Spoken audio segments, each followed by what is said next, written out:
friend. And the rotten foes of 10 towns they offend. With flaming sword and staff and dart, they'll pierce the veil, strike at the heart of the rill.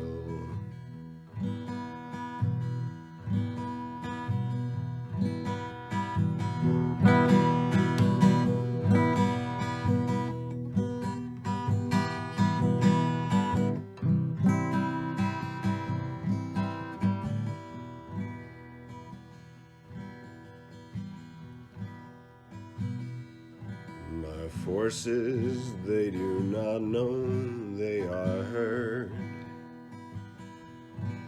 My forces, they do not know they are watched. All the lonesome cry of forgotten beasts will save us all or be a feast for winter.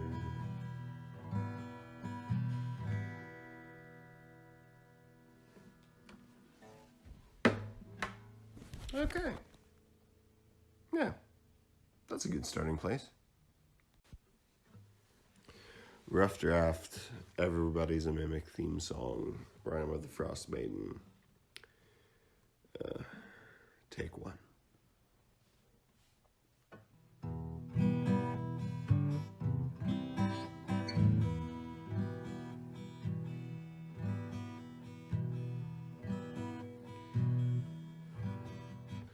You wouldn't forget. It's cold on the mountain tonight. Yes, it's cold on the mountain tonight. And we need someone to save us. We need someone who's ready for a fight.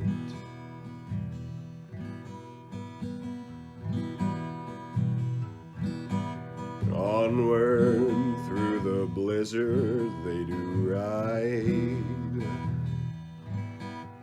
Onward through the blizzard they do ride.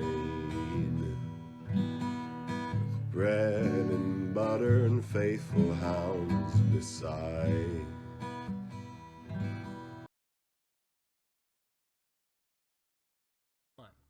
Howdy. Oh, wait. Oh, God. Okay. Howdy, everybody. I really messed that one up. Howdy, everybody. My name is Corey, and we are Everybody's a Mimic. We are an actual play 5th edition D&D webcast. I got it right this time. Playing Icewind Dale, Rime of the Frostmaiden. I am joined by my amazing players. Del Nadre, who is played by... Blake. Rosemary, who is played by... Oh God, I thought I was last. Blake. Bye, Rachel. Sorry. Levi, who is played by... the ever-charming and beautiful Ben. Mm-hmm. And not joining us right now, but hopefully will be joining us later, dealing with double inspections in his crazy construction inspector life, is Bitte Yetemete Dun Kalaga, played by Carson. I don't know why I only gave Bitte a full name, but sometimes... Played by everyone but Carson at the moment. I don't think I've ever heard Bitte Yetimated's second last name. Yeah, I've only heard it from Carson's mouth. Yeah, he's part of the Goliath, one of the Goliath clans. Wow. But you actually I wasn't expecting you to get it right. I know, right? I'm surprised I even said Bitte. Hey, I'm really proud of you, Corey. I know. Oh my God, guys, I'm gushing. Proud of you. Oh my God. I just want to thank everybody for this. I'm going to thank the Academy. Yeah, Academy. My daughter Eloise, she's my rock, my motivation. Yeah. Anyways, welcome. Yeah. Welcome to session number 13. We are rejoining our party as... Are you dying? Yes. Yeah. Okay. It's the curse of session 13. Yeah. Oh, God. It's already going to take us. Not only will be a player death today, there will also be a... Player death. Player death, yeah. I didn't know what else. I was like, oh crap, what do I call the play? Character death, player death. It's a character death, and yeah. But they don't call it TPK. Oh, it's total party kill. Total party kill. I'm not. Total character That's kill. TCK. Total character kill. Total character kill. That's a disintegration beam right there. In a world My that does entire not me believe- is dead. In a world that does not believe in resurrection. We rejoined the party as they are making their way through the mine just outside of Tourmaline that is once again finding themselves in some political intrigue in addition to just some pesky kobolds taking up the mine. So far we have encountered 2 kobolds who met their death attempting to sabotage the party as they passed along a pathway. Additionally, we met a Grell, who I thought I was going to play rather expertly, but almost immediately just got destroyed. I think I captured Dale in his tentacles. Yeah, Yeah. I was scared. Then Levi just comes out of nowhere, chops everything to bits. Grell attempts. Ben played his character more expertly, and he wasn't even here. Exactly. Some really sick rolls there. Grell attempted to make... He was like, no, fuck this. Gonna get out of here. Gets killed by another really well-timed attack of opportunity and falls into the pit going towards the underdark. Hey, let's also not forget that we had to retcon that fight midway through to nerf one of our party members. We did. Yeah. And we still destroyed that bitch. I know. The Grell was just... It did not have a very good day. That's for sure. But now we made our way through. Carson found himself rather intrigued with a lot of the gems, not only with the fact that you guys are getting part of your payment through the gems, being able to take out 30 pounds of unrefined ore. Quite a lot from that speaker. We'll see how that goes over with everyone in town as Carson hauls out probably a rather large amount of expertly mined gems as he's already been planning it out. And you guys continuing down through the mine, sneaking your way through the second level, have come upon 2 kobolds now. We are coming up to present time here. 2 kobolds chittering to each other. Sorry, not chittering to each other. Arguing with each other while another giant capybara that is chained to the wall chitters angrily at the pair. They have fortified themselves behind a flipped over table and are arguing with each other of what to do now. And so we join the party. Del, we're going to pick up right where you had kind of informed, you were kind of hand signaling your way through what is happening around the corner. You peeked around, you're still stealthed. I see we had another insight roll by Carson, but he's not here to enlighten me, so I imagine he was... Oh, if they're arguing, he's probably rolling insight on like what the argument is about, considering I assume none of us understand Draconic. He was rolling the inside of what Del Naudry was saying with his hand motions, because there was some T-Rex arms and other ingenious hand signals, I'll say, on Del Naudry's part to describe what exactly is happening, because Del Naudry finds himself so close to the action. I believe you assume any kind of speaking, verbal communication might give away your position. All right. Now remind me, because I'm here. Yes. Is Del down this little ways? Yes. Del is right around the corner. There is a dead end straight ahead. Hey, of it's me. Levi. Cool. Yeah, I think Levi's just gonna take a step forward, just so I can kind of see. Okay, that's a dead end. Sweet. Okay. All right, quick DM note check. Yes. What was the name of the kobold that I was impersonating down that hallway? Dum dum. Well, I know the names of them. I have to assume it was Greg, because it's the only name you can see. No, it wasn't one of the 2 kobolds. It was the one who I would, because I used a minor illusion. Oh Do you remember? No, I don't. I don't. It was Will. It was Will? Yeah, it was Will. Look, you made it up, bro. Okay, well, Don't try and be all like, really, this fantasy realm, and we went with Will. Oh no, I get that. I'm just in my head. I'm like, what is? I do not remember this, which is terrible on my idea because I went back and I was listening to the session, but I was listening today while I was on my trip with my seniors, and I didn't get to finish. I haven't gone back to the end of it. Anyways, describe for me, Dale, if you would, your minor illusion, and because that was right where we left off the session. Yeah. So, Yep. So I made a sound appear down that pathway to the northish, and it sounded like a little voice shouting, "Help me! Help me! I'm stuck!" Yeah. And then they were like, "Ah, man, it can't be Will, can it? He shouldn't be over there." "It's Will! I'm stuck!" They were like, "Oh, I guess it is Will." And off they went. That's right. That is why. I was wondering, I was like, I had them positioned differently. One has left down the hallway. Yeah, so you made the minor illusion from behind them, correct? Yeah, just as far as I could throw my voice down that hallway. Right. Okay. Gotcha. Or Will's voice. Mm-hmm. Gotcha. Okay. All right. Understandable. So one of them, we will say the one that is called something. Can y'all see the name?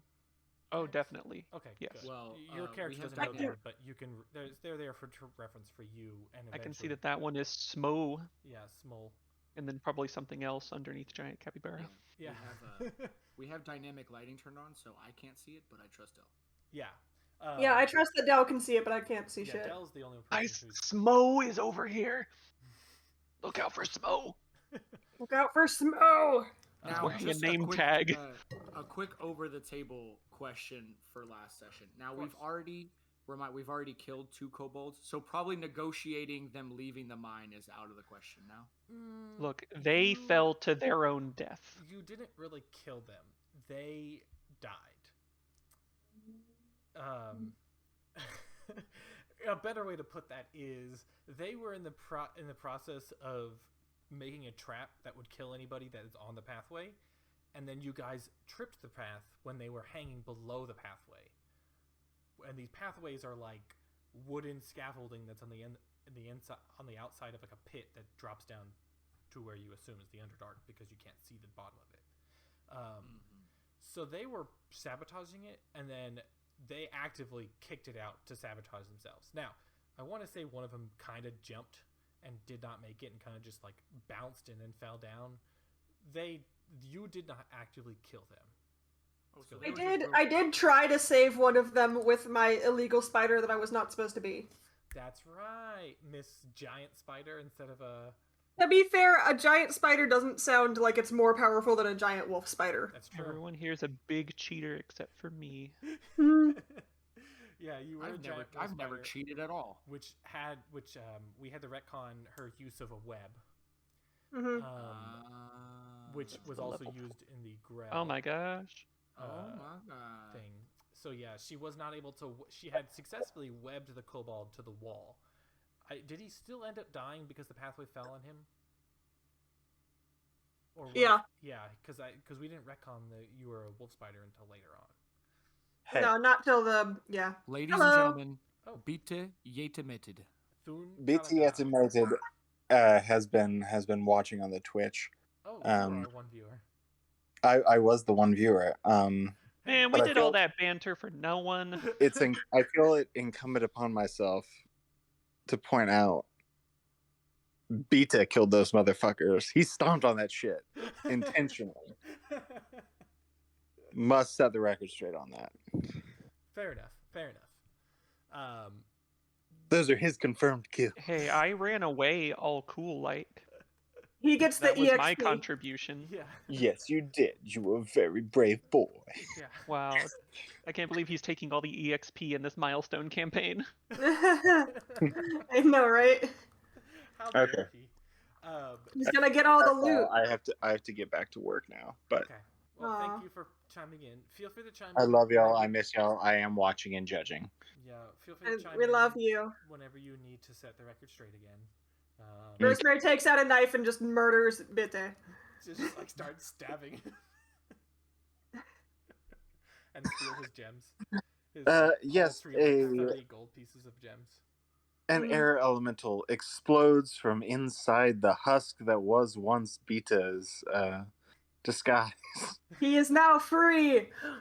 At the same moment, the creature inside Levi bursts out, and Rosemary gets possessed by a demi-lich called Bree. Bree. And they all start. I was gonna say, Rosemary's already possessed. She can't get more possessed. You can if Bree. So it's called Double possessed. Oh, please, if we come up against ghosts or poltergeists or anything that does possess it, please have that have some kind of They need to be interplay there. double possessed. So now, would the ghost possess Rosemary, or would it possess Bree? I don't know. Can a ghost be I think- possessed, right? Because Can- Rosemary is already possessed. Rosemary's driving the car. But Bree technically is not possessed yet. So she The could many be. layers of Rosemary's possession, just like an Inception. Anytime you become Okay. Bree, you then have a chance to then revert into whoever the other ghost is. Oh my god. Fair. Or would it be like Bree and the ghost both fight like actively for possession of Rosemary's body when Rosemary's not in control? So Rosemary's baby. So then at what point does Rosemary is possessed or just has personality disorders? I thought Look, that's what was going on, to Multiple be honest. personalities. I don't know. I don't know. It's a magical world that probably doesn't have very advanced psychological theory. So Yeah, like the mental health- everyone with multiple personalities just has ghosts. Fair enough. You got a case of ghosts.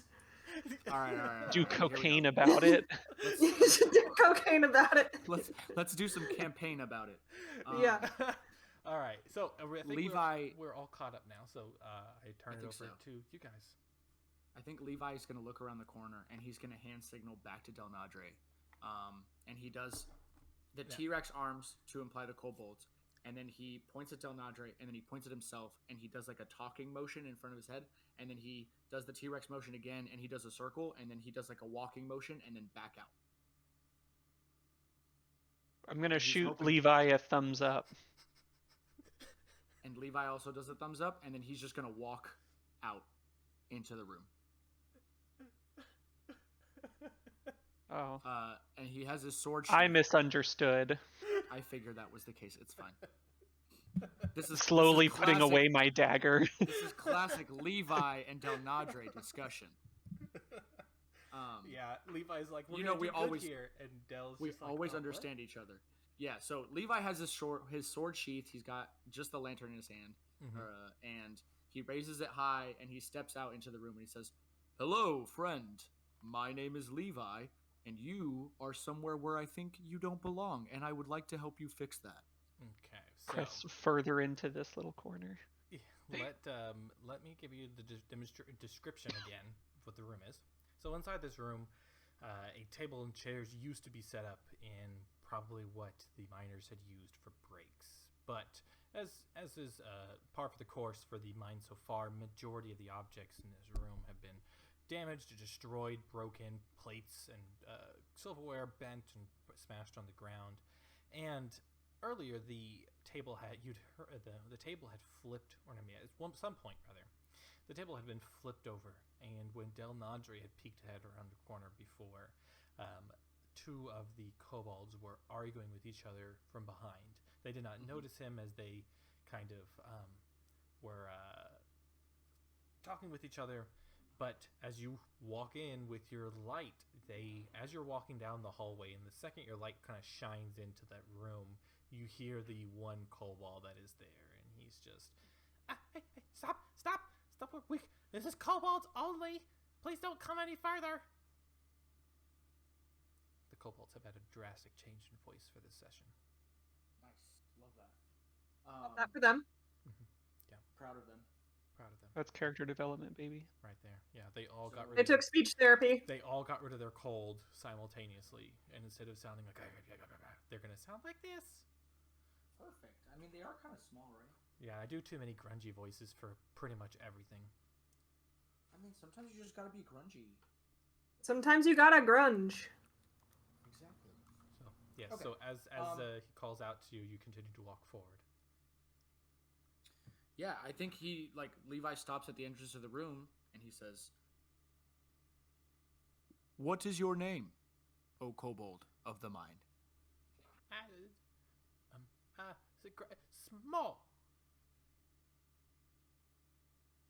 And is But I'm it not indicative? Small. It's not indicative of your stature. I don't know those words. Are you small or are you tall? That's a pretty loaded question there. Relative to what? Relative to other kobolds. Oh yeah. No, I'm average. Same. Well, I feel shortened with my companions, but I'm rather large for a human. Anyways, companions, regardless. There's more back there. No, there's no need to worry. We are not here to hurt you. We are merely here to have a talk. Then what was all that commotion earlier? And why is Will saying help me? I do not know. I have not been acquainted with Will, and the commotion earlier was some scaffolding fell. You're gonna acquaint him? What does that mean? I have not met or had a discussion with Will. Is what I meant to say. Will's a pretty cool guy, though. I think you guys are pretty. You guys are probably hit it off. But that is good to know.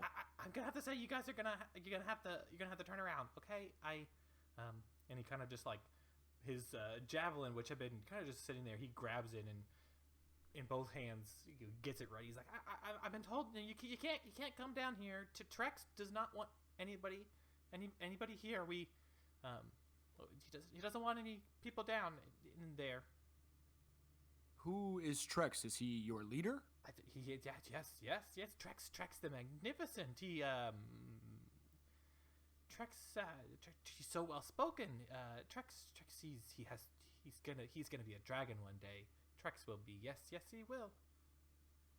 Well, that is good to know. I, in fact, am the leader of my party as well, and I would like to request an audience with Trex the Magnificent. And I don't. Maybe when we deal with the Will situation and we can meet outside. Because you already passed the one sign that says kobolds only, so you're already a rule breaker. And now and the Trex sign that says said we're not supposed to break any rules. Wait, Corey, over the table. Did I see the sign? Yes. It Sorry, was you did not. posted on the front of the.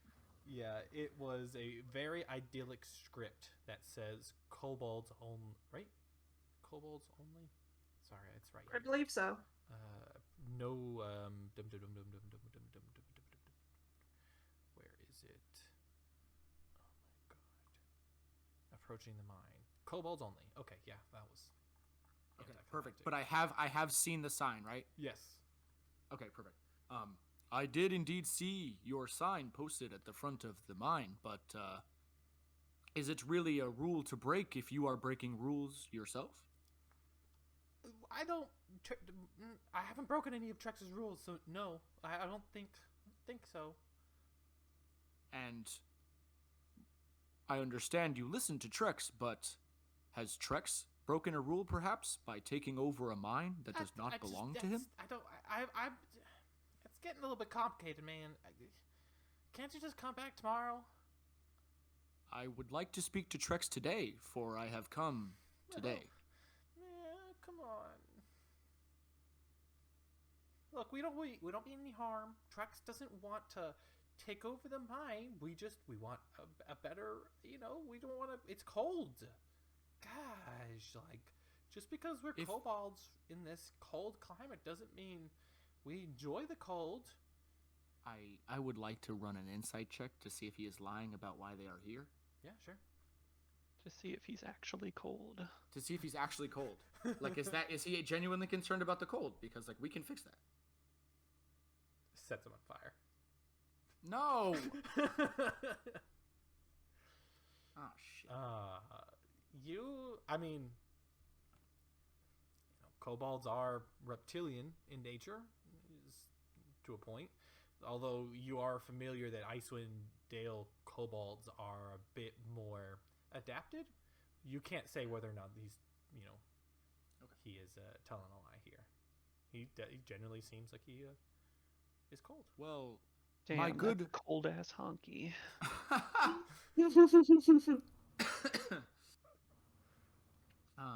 Well, my good sir, my good Small, if it is the cold you are worried about, I would be more than willing to assist you in relocating somewhere warmer, or helping you find a home that is warmer.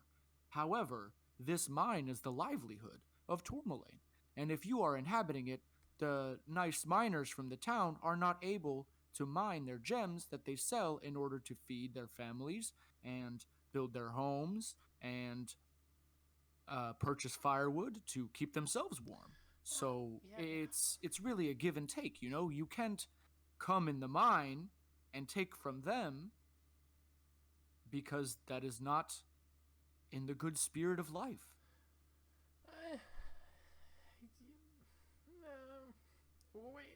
How about let's wait for Greg to come back. I think I need another set of ears on this. Yeah, if you could just come on. You said you party, right? You're leader of your party, right? I am. Yeah. Levi leans against the wall, and crosses his arms, making a point that he's not going to leave. Can they just? Are they down the tunnel? Is it only you here? It is just I in this room, yes. Okay. Where's your party? You can't be the leader of people that aren't there. They are here, but they are not in this room. I left them a little ways back, so I could come talk to you one-on-one. Okay. Go get them, and let's just line up in this room so we can see each other, okay? Yeah. Well, I'm not going to risk the safety of my people. You are the only one here holding a weapon. I'm not going to bring my people in here, and you've got your weapon out. I don't know how many of your friends are just waiting to ambush us. That doesn't seem like it's in good faith. No, we're not very much. There's only a handful. You're right. There are a lot of people down there.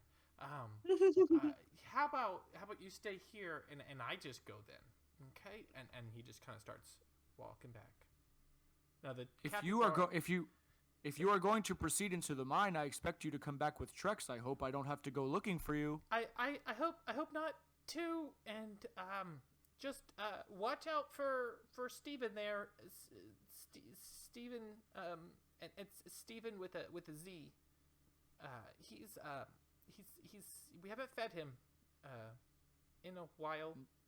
So excuse me, Small. Listen, I've never said that I'm great at spelling, but I don't think that's how Steven is spelled. Steven. Steven. No, they pronounce it like a regular Steven, but instead of a V, there is a Z. Somebody turned a V on its side and added an extra line, but didn't really know how that should be pronounced. Now, is it Steven or is it Steezen? Well, they call it Steven, but it's spelled Steezen. Oh, fair. Okay. Now this is just over the table talk. He's not discussing this with you, but obviously, I could believe it. It is. Corey, would you mind giving me a lantern for my dynamic lighting? You do have a lantern. Oh, I see now. That's why it was pointed that way. You have a very nice pointed lantern, do you not? Well, now I don't know how to turn it. I can turn my guy, but I can't turn my lantern. My lantern is only pointed backwards. Oh, it must have... What is a hooded lantern? Oh. Something. Here it is. But also, did you give me my dark vision? You have dark vision on your token. It shows it there. Just making sure. You should have 60 feet of dark vision. That starts dimming at 30 feet. And let me just double check. Yeah, it's kind of grayed out a little bit. Okay. Yeah. Cool, why cool. is your thing pointed that way? All right, good job, Levi. Has it changed now? You cleared the room. I think it is. Nope. Okay. And Damn it. Uh, Damn it. Levi leans around the corner and he whispers to Denadre. He says, "Get Rosemary up. Get Rosemary up here. Okay, let's try that. There you go. There's a big capybara named Steven with a Z." Sorry, I heard that there was a capybara. Yeah. Come on, get up here. Just coming Literally up. closer to her than I am. No, I'm over here actually. All right. Corey's just playing. I just leave Bitte behind me in the hallway. I assume Bitte is gonna follow along. Probably. Probably like keeping an eye out for all of the gems. So as I was describing earlier, Small is he makes his way down that tunnel, and he kind of like he steps over something. He's like kind of making his way down, runs for a little bit, kind of ducks out of your vision, and that's it. But he took a little bit. It wasn't just I'm gonna run off. He was a bit purposeful in his only a little bit purposeful in his movements there. That's fair. You do hear. Roll me perception. Anybody who may have been kind of checking out where Small was going. I definitely want to make it very clear that Levi did not make any effort to conceal his voice. Like, that shit boomed through these fucking tunnels. Mm-hmm. Oh, yeah. Good on ya. All right. Rosemary, you kind of caught the very tail end of another conversation. There was, Small was running by, and Ben, okay, with your crit, sure. Just outplay Rosemary there. Sorry. So Ben and Rosemary, Levi and Rosemary both hear the tail end of a conversation. Small runs down the hallway, and he's just like, quick. Okay. Greg, was Will okay? It doesn't matter. Go to tracks. We gotta go. And that was all you heard. And so, in this hallway, there is just a capybara that is chained to the, kind of just chained to the wall. It has a when you say giant capybara, how big are we talking? How big is this capybara? Giant. They're using giant rat stat blocks, so a normal capybara. No, these are a bit bigger. They are bigger, not like huge giant, because are they big enough to ride on? No, they are. Well, then what's the point? They're oversized capybaras. What if you're cobalt sized? Are they big enough to ride on? Rosemary immediately is like crouching in front of it and doing that thing that people, like socially awkward people, do at parties when they're trying to attract a cat to them. But that I do every time I'm in a house that there's a cat. They're hitting the pss, pss, pss. It is angry. It is not foaming at its mouth angry, but it is like chittering. It is backed against the wall, and like it's standing its ground, but it's alone. It's not. You don't feel like it's in a threatened position, but it's not yet at that point where it's going to lunge out and attack you. Although, looking at the amount of slack that it has in the chains, it definitely has the reach to move 5 feet. I'm going to roll a good berry towards it because I have under personality traits 5 good berries. Why is I love that for your personality. Like I put it in my character sheet, and that was like the first text box that I could access. A personality. Oh my god, you have 5 good berry ghosts in you? More possession? I have 5 good berry ghosts. Possessed by a plant? Yeah, I'm going to roll it a good berry. When the plant comes alive, she just wants to go outside and bask in the sunlight. Sway in the wind a little bit. Yeah, so you roll it a good berry towards it. It picks it up and munches on it a little bit, but it's like it munches and it doesn't seem to appease this capybara. Is it? Can I tell if it's like hurt or something, or is it just big upsetty? It looks malnutrition, malnutritious, malnourished. Nourished. There you go. Malnourished. Malnourished, and it does not seem to enjoy the fact that it's chained up. Free the people. Yeah, it's given compared to the other two capybaras which you've already encountered in this mine. This one looks extremely what's the word for it? Like lacking in any kind of food source for a significant amount of time. It's been subsisting on whatever scraps the kobolds have probably given it, and they haven't been there for very long. So it's a very good chance it hasn't eaten. It was chained up and it's basically been starved. So, like, the miners just chained it up? No, roll me. You'd have to look at the chain, I guess. You can't make that assumption at this time. Yeah, can I do a perception check? Because the other two capybaras were not chained up. 14 to be able to tell if this was there and, like, this animal was chained up earlier. I would say,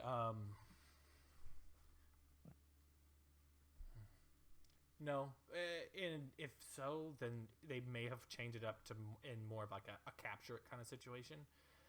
But the chain itself looks pretty, probably was something that the kobolds collected from, variety of mining equipment. But the collar itself is very like, it's just a piece of metal they banged together to wrap around the neck. It looks quite tight. Wait. It's very toy. Okay.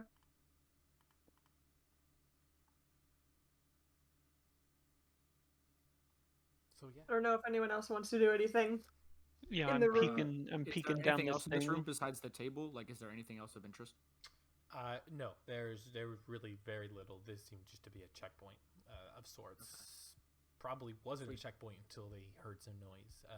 And Dell, there it's just a little dead end with some more gem encrusted walls in that little corner there.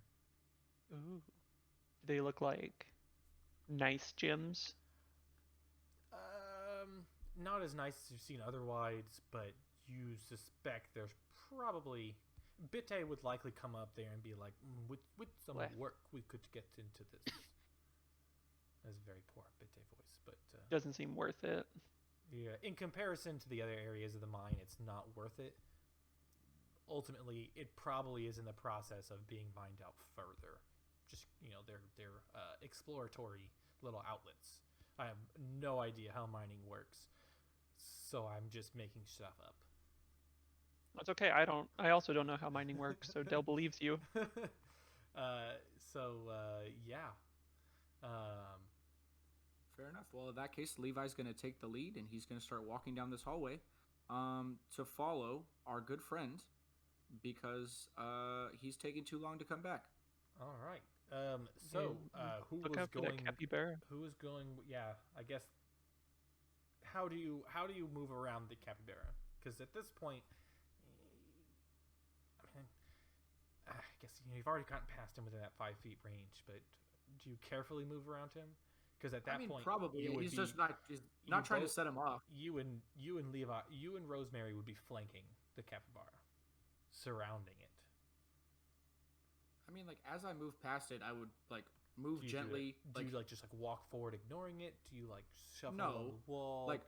Shuffle and, keep my chest to it and also, keep the lantern in between myself and it.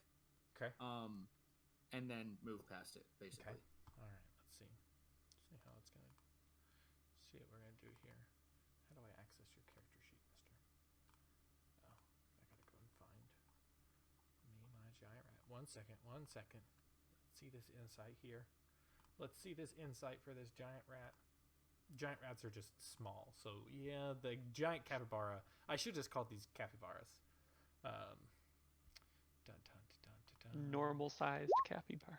Okay, you got just some regular ass capybara. Yeah, average capybara. Yeah, it kind of gets a bit tense as you walk by, but it's just kind of, it doesn't want to attack, doesn't want to be attacked. It's just gonna mind its time.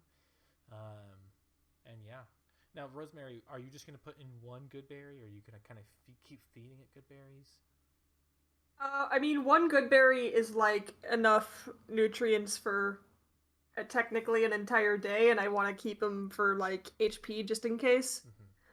Yeah. But I am gonna be using my like druid speech of the woods thing. Oh, to speak to it. Yeah, to just kind of like talk to it and try to calm it down and say, "Hey, it's okay. Is there anything I can do to help you?" Like It just generally is. It keeps referring in whatever way the capybara can communicate back to you. I don't know how. I forget how we had. Tried gain the it. ability to decipher their noises and motions. Gotcha. They Yeah. must be lack the intelligence to convey or understand sophisticated concepts, but they can relay what they've seen or heard recently in the past. It's a lot of emotion, a lot of distress, and it's like when you're like talking to it and it like recognizes that you're talking to it, it's like scratching at the collar at its neck. It's like pulling at it almost. I like hold my hands like out in front of me, palms up. I'm like, "Do you want me to see if I can help you with that?" It's still it bares its teeth. It's like I don't know what they make when they're angry. Angry capybara noises. Actually, I think I had Googled it, YouTubed it.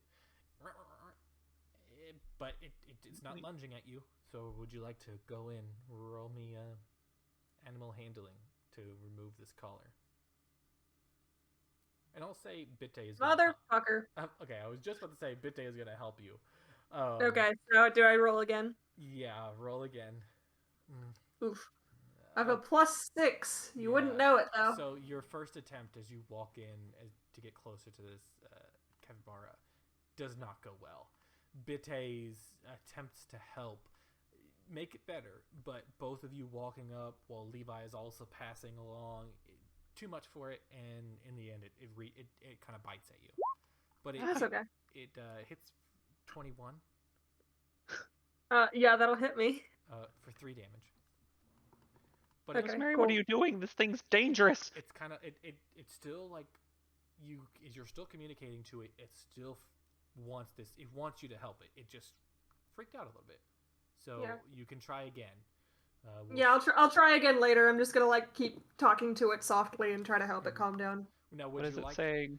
Would you like to try again now, or do you want to kind of like come back to it?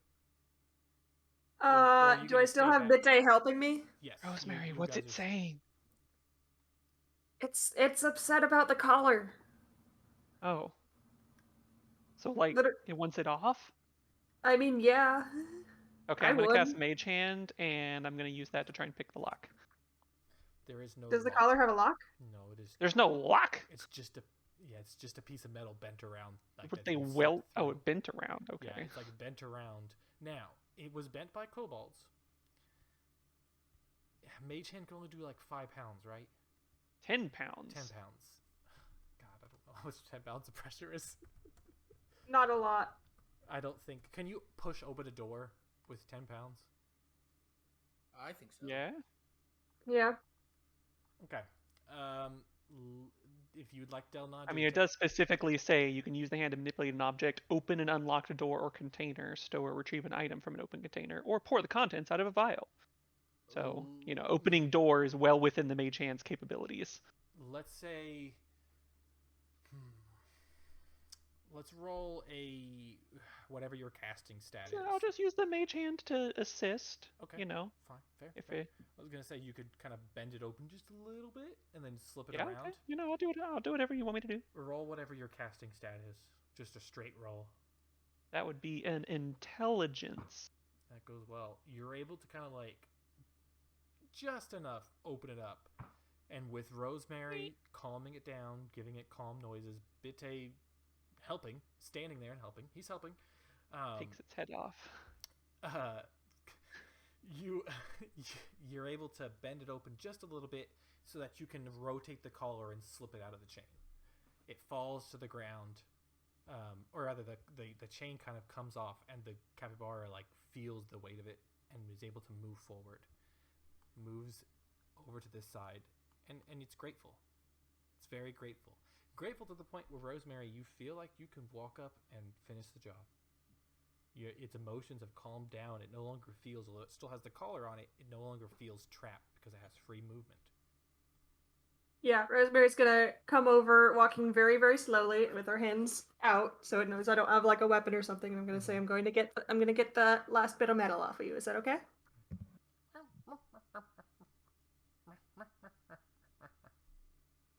And, Okay. Yeah. She's gonna like kneel down and help get it off. Honestly, if you can get this thing back into like fighting shape, we'll probably carry more stuff on our sled with 3 capybara. Yeah. I ask it if it has a name. I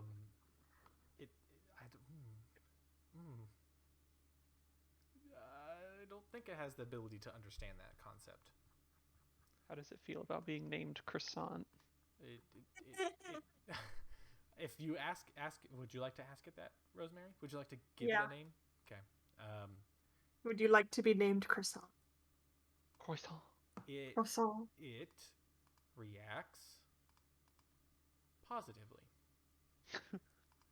It seems content, both with your help as well as its new name. Does it know what a croissant is? Does it know how it just sound? It just knows the noise, and it knows that it is croissant. And then it kind of just moves around a little bit, and it's gonna stand. It's not really gonna follow you guys, but it's just gonna stay here. I can't wait for Rosemary's villain arc where she just has an army of capybaras. Yeah. Rosemary runs a capybara dog sledding pirate gang on the tundra of Icewind Dale. Yeah. Quick before the moment passes. I mean, this is what, make a 3 shitty now? paint meme. She's got bread and butter. And now croissant. Croissant. What were you saying quick before the moment passes? I was just mumbling to myself. I think he's making a paint. You're painting? Hmm. Are you painting? Oh, I'm excited for whatever it is. Anyways, Levi, you were moving forward. This whole thing happened, and did you now stop? You said. So you said that when Smole went through here, he like walked with a purpose, but he was like kind of very clearly stepping over stuff. Could I make a perception check to like detect any traps on this hall? Oh yeah, roll me perception. I would like to do that. Yeah, you notice there is a pretty obvious tripwire right there. It's like a thick rope. It's pretty. Nice. It would have been impossible to not notice this. Okay, fair.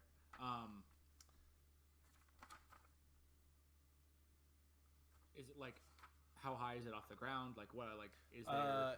Not. Can I tell what it's attached to? You can very easily step over it.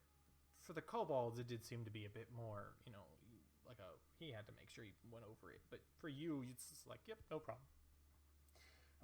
It's attached to, and you kind of like peek around the corner, and back here there is like this weird mechanism. It's just a bunch of like clanging pots that you assume would just make a shit ton of noise, as like the rope would just pull it, and it would just. This net of pots and metal objects would just come clanging down. Oh, perfect. Levi's gonna cut the rope. So, yeah. This net of pots and pans and stuff like that just come clanging down. And the sound just reverberates throughout the mine. Perfect. And then he waits until the echo sort of dies down, and then his voice booms after, and he says, "Trex the Magnificent! I request an audience!" And he takes a couple steps forward. Okay. Now, the rest of the party, are you guys continuing along with Levi?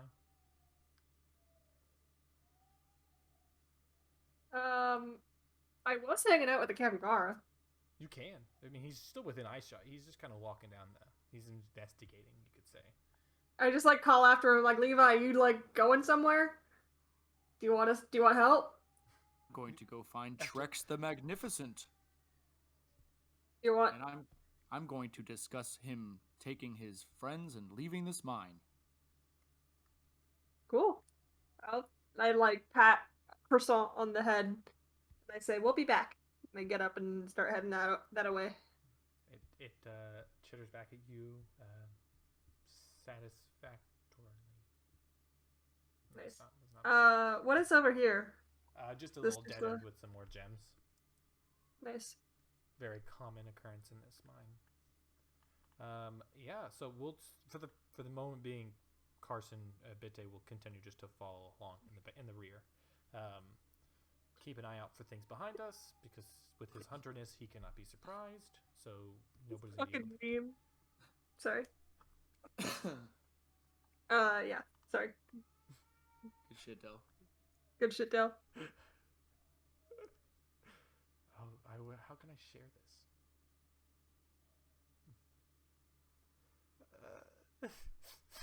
Open it in browser. Levi's going to step to this crossroad, like this little mini crossroads here.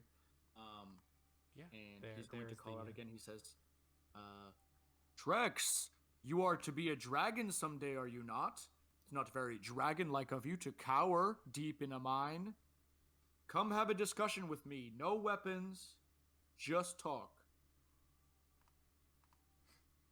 That's good. It's a good comic, Blake. We'll be selling T-shirts with this. I don't think we can. Nah, I don't think we can have. I mean, we could contact the original artist and see how they feel about it, but for the we don't claim to be the owners of poorly drawn lines, but we do promote their weird brand of hilarity that I love so much. Yes, go and check them out at poorlydrawnlines.com. I'm totally guessing there. I just have to assume that's their website name. Well, it says it in the corner. Oh, there it goes. Perfect. All right, so Levi, I didn't cut off the artist's name. You're continuing forward. Yeah, unless there's something of note in this little corner over here. Not in that little corner of there, but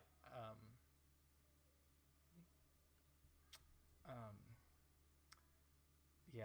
As you got to that point, and you're walking through, and you heard this click. Yeah, you heard? I heard a click. Yes. Coming from like further down the tunnel, coming from something that I stepped on, coming from your foot. Oh, nice. Mm-hmm. Yeah, Levi's gonna keep weight on it and just kind of shuffle a little bit to see what he kind of get an idea of like what he's just stepped on. Yeah, you look down and roll me perception. Absolutely. With advantage. Absolutely. Specifically Perception looking at what you've. This is a specific perception on what you were looking at below your foot. Nice. Yeah.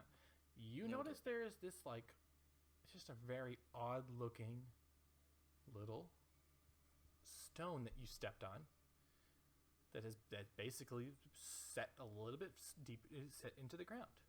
You kind of look around and there are a lot of stones.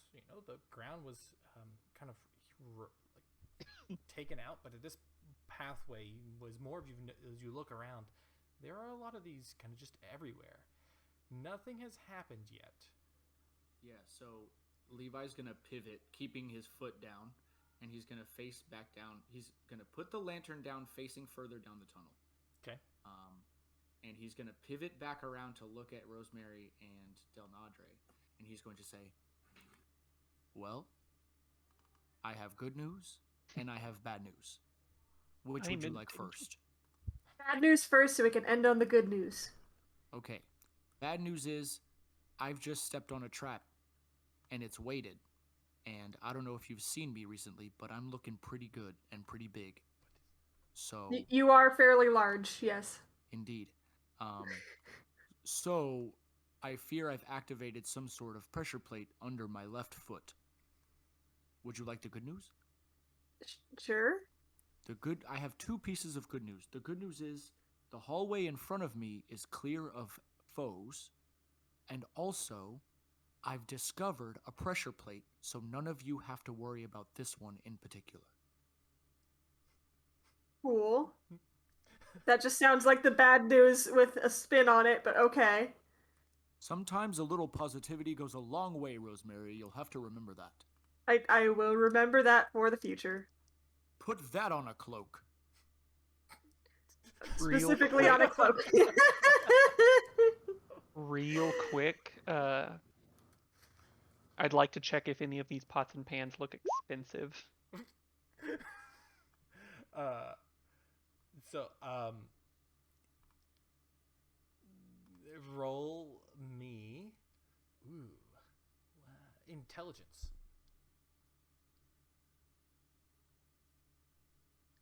12.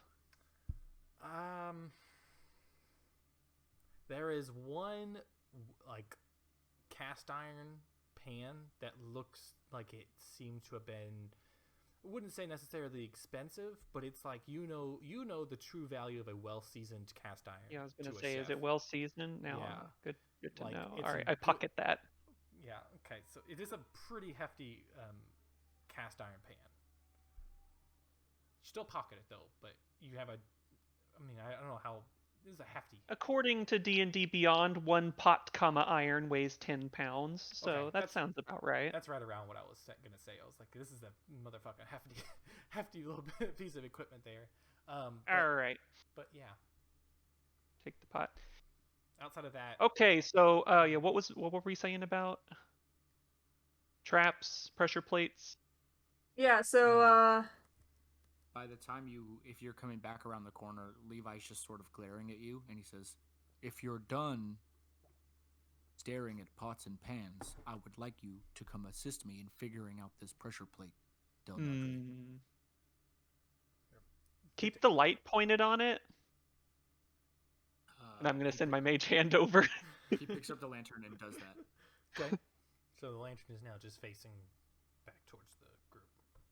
However, that's All right. facing. At worst case, I can probably just like hold this down while you walk off of it, but maybe I can disarm it. Yeah. Can I attempt to disarm this rock? From where you are, looking at where it is, you'd have to get closer. But it's well lit, and I have and a you mage see a hand. rock under your friend's foot from 10 feet away. Yeah, it's a well lit rock, so duh. Yeah, Bitte also rolled a 10 on his perception, so he has nothing new to offer except that he's pointed out a couple of rocks that have a potential for being They look pressure vents. sus. Yeah, he's kind of just using his own geology knowledge here. Which actually, you know what? Given the amount that he's displayed his geology knowledge so far, and that he is a geologist in real life, I would say his 21 pops out, and he notices a bunch of rocks that should not be there. Okay, hold on. May I do a beta impression? Of course. Just be aware that he is listening. Oh, I'm sure. I think those rocks over there are bullshit. Howdy, y'all. I am Bitte yet the maiden. Oh, come on. Doffed Yeti hood.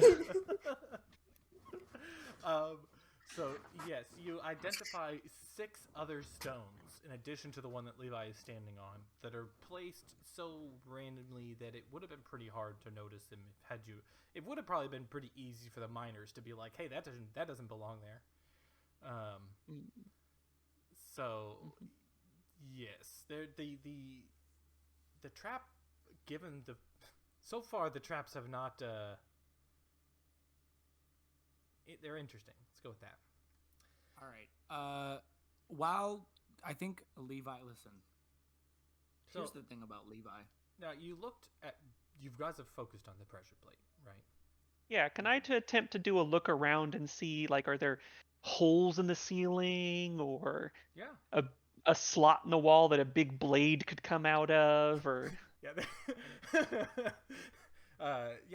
Rolling perception.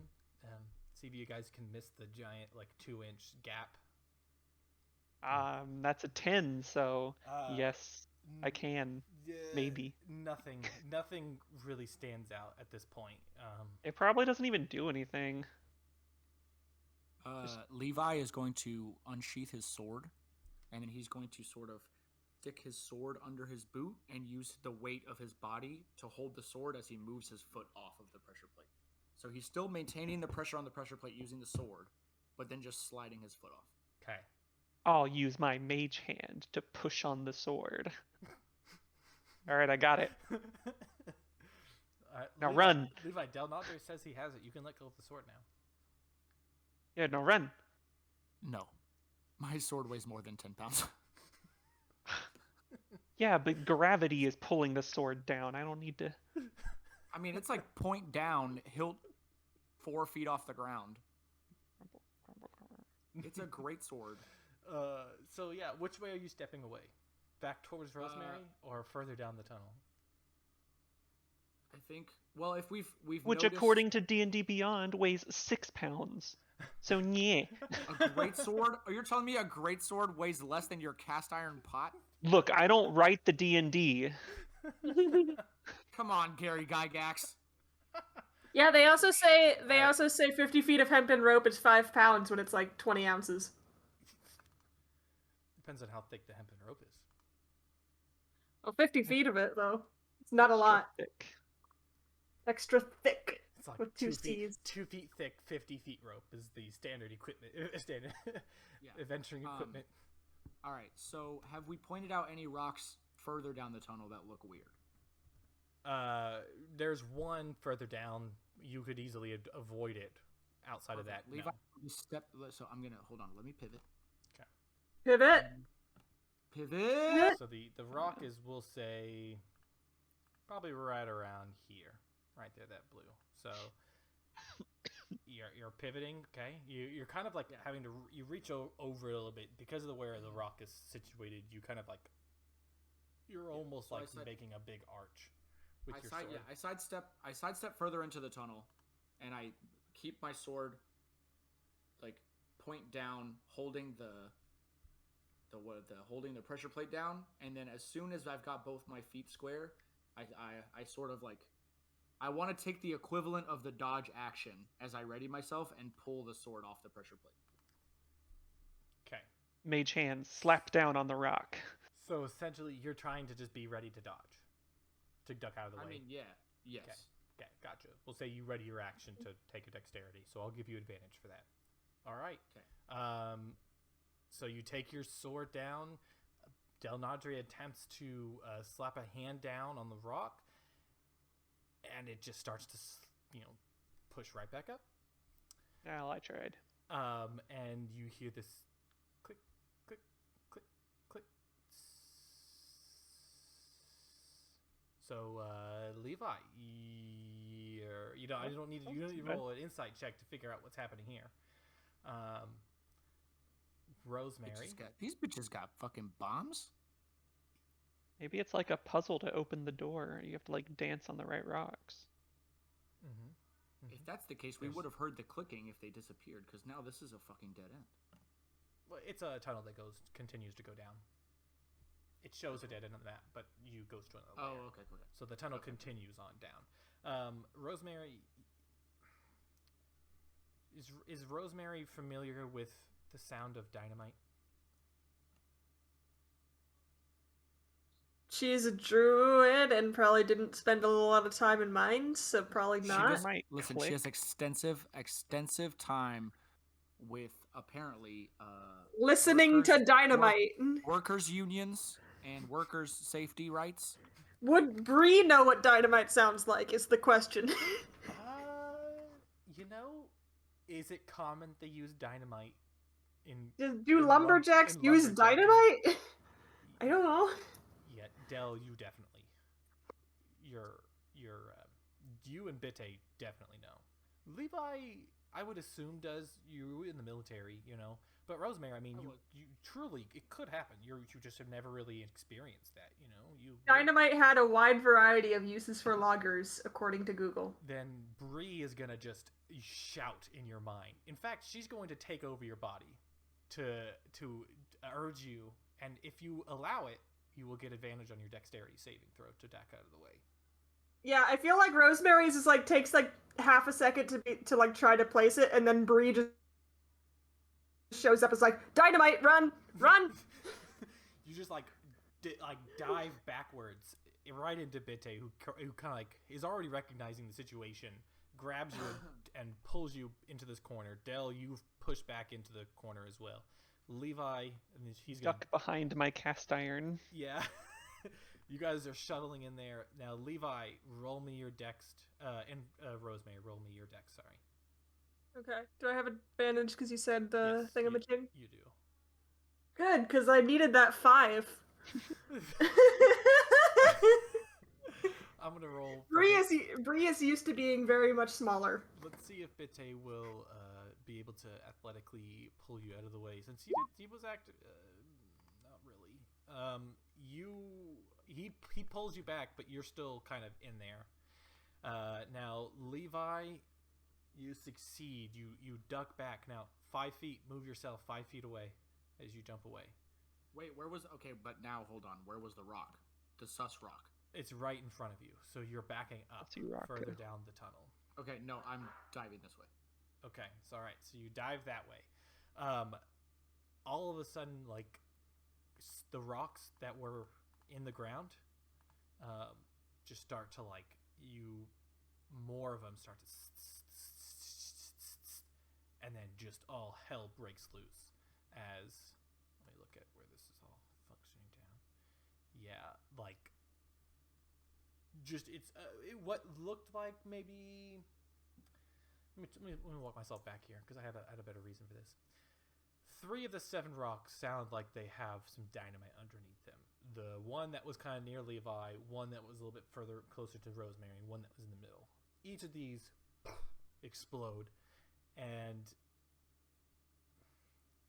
they weren't big, and they weren't very well placed, to the point where ultimately no damage happens to either of you. Oh, I'm sorry, Rosemary, some damage does happen to you. You completely failed.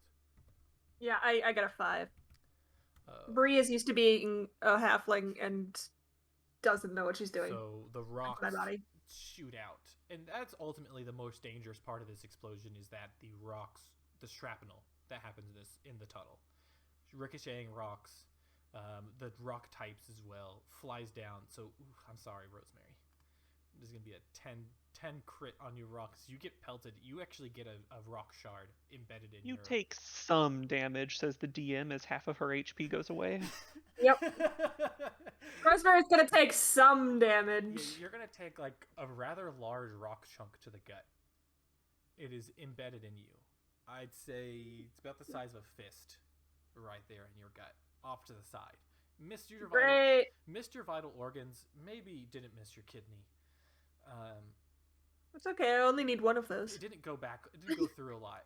You know, your stomach probably has some issues. You're gonna need to get this checked out. That's for sure. But for sure. I'm sorry. I've been impaled. Yeah, that's a pretty. That was a okay. Anyways, that happened. Now, the second reaction to this trap is that some rumbling. You hear, like, some large cracks as some more form and sections of the wall start to kind of collapse in, and a rather large but not blocking pile forms right here in the middle. I don't think I have any boulders prepared, but I might. A giant boulder made of pots and pans begins to roll down the hallway. This looks like a boulder. Yep. Ah! To the point where a boulder. You can climb over it, but you're not. It's gonna take a second. It's more than difficult terrain. I'd say typically you could probably move on a 1 turn 5 feet through that. Okay. It's very difficult terrain. And Levi is on the other side. Yeah. Yes. So now we get to find the fun that Levi is. Levi, no. So Levi, just an eye for greatness here, chose the wrong spot. Yeah, I was going to say, you're just going to jump and land on more rocks. You actually jumped and landed on another trap. Oi. So, nice. Yeah, in the corner there is you jump and you kind of, like, land back. Your back hits into, like, this, like, pointed, like, this pointy stick is, like, jabbing into your back right now. Okay? Okay. You feel, like, some warmth. And all of a sudden, you just find yourself and this whole little hallway there encased in web. Now, the spell web from a wand of web has now been casted right there. Okay. And I'm just in it. Yeah. I'm looking to see if you can really dodge it. It's in an area, so no, you start your turn in that area. Yeah, so I'm just in it, and then I'll just make a strength save to get out of it. Okay. One moment, I'll be right back. Okay, bye. Love you. I'll eat later. It's already 8 o'clock.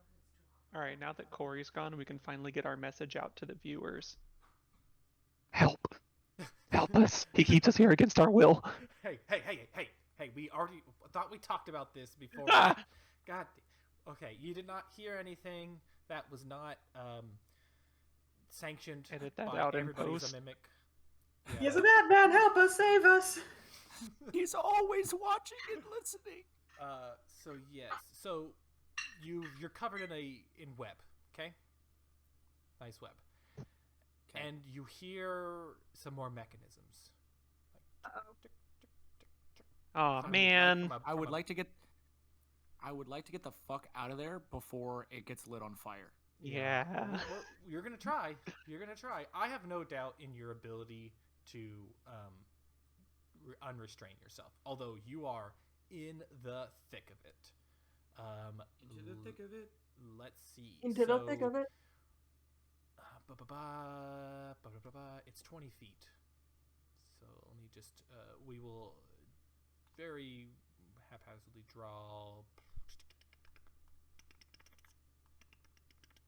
Yeah, it's all the web right there in that back little section right there. Okay, so do you take a chance to look up, or do you just go about ripping your way out of the?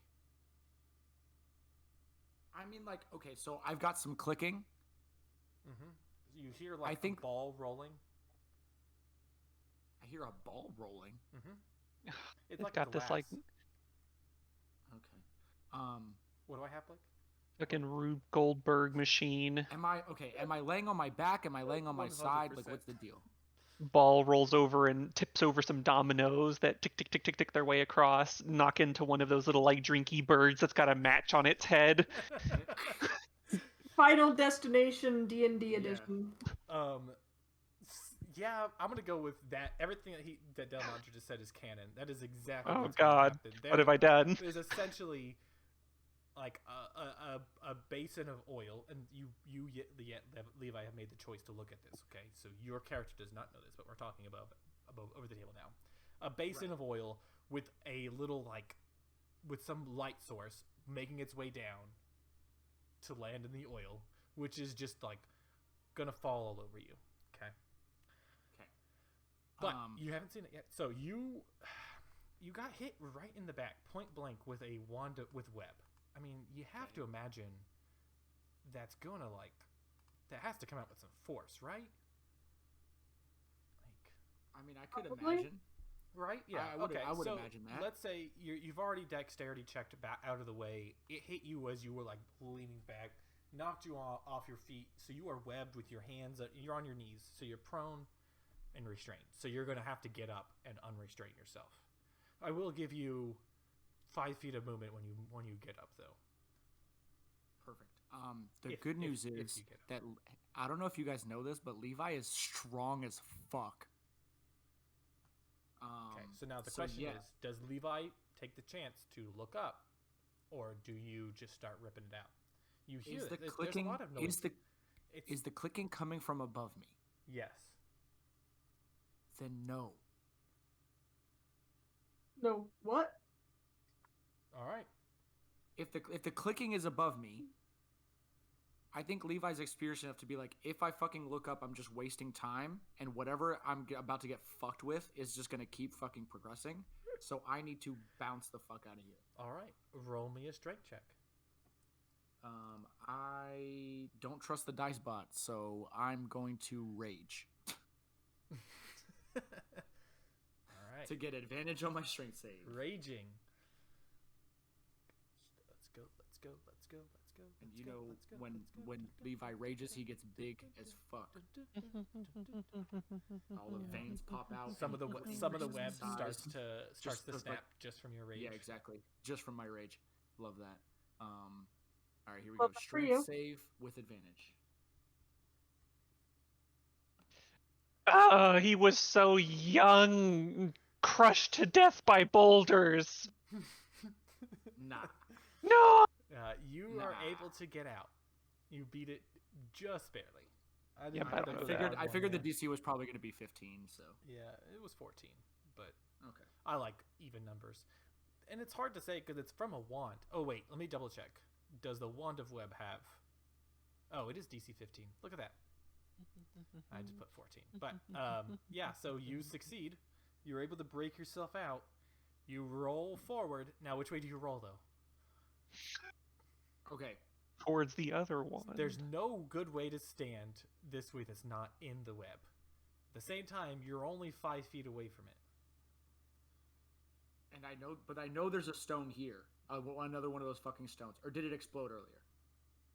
There's no stone there. It was right there. You see that little errant dot that's along that blue line? Let me draw it in a different... Yeah, that one right there.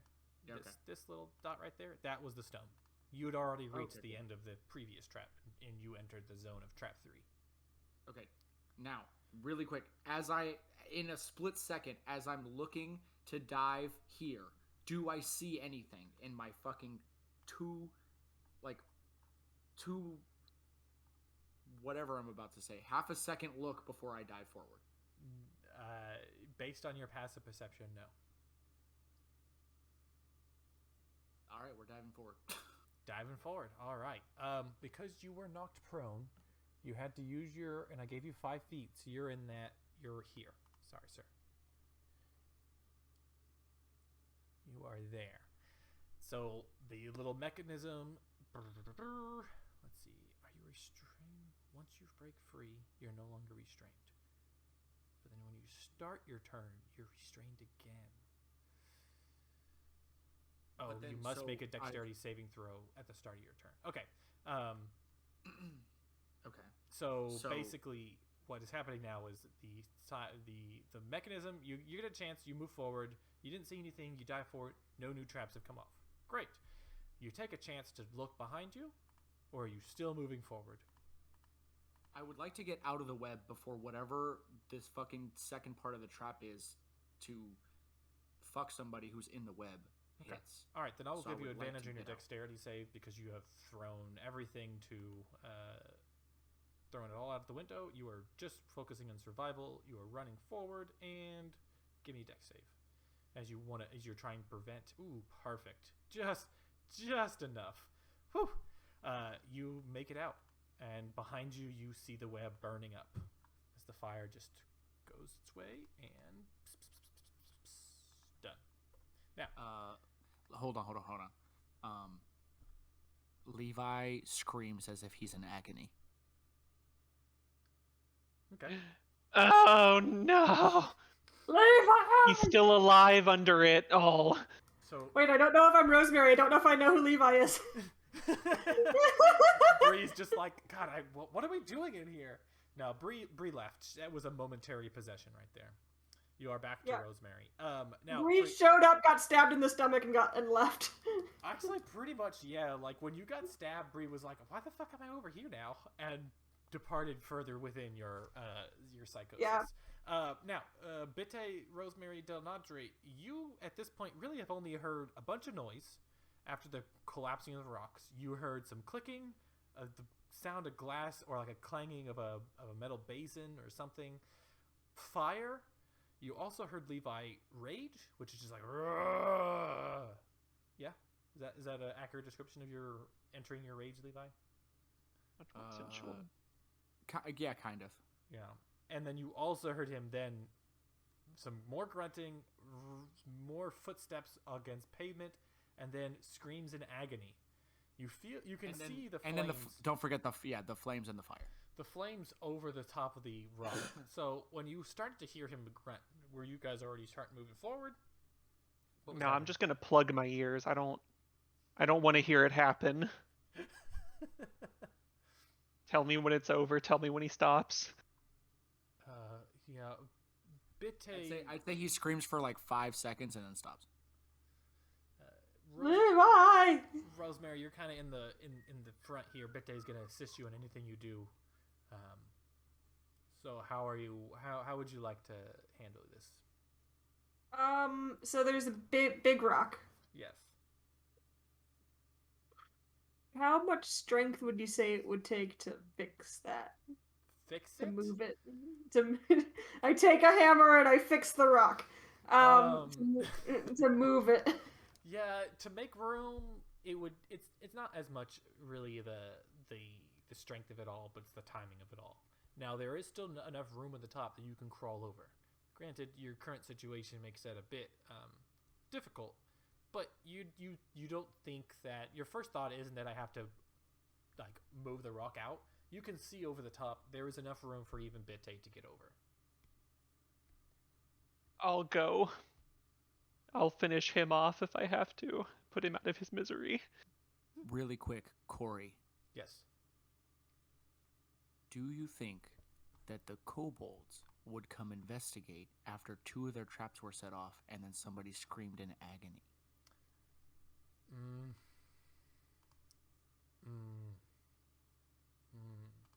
Let's see how well. I mean, if their goal was to kill everybody, I think they would just be like, oh, good, we're doing our job. Yeah, they might be like, we want to make sure he's dead, so we'll go and check later. You know, They'd come back to eat the corpse. Right. It could be more of a situation where they're just like, you know, sometimes it's better to let them bleed out than to try to stab them to death. You know, let us see. It's actually, I need to look at the other gentleman.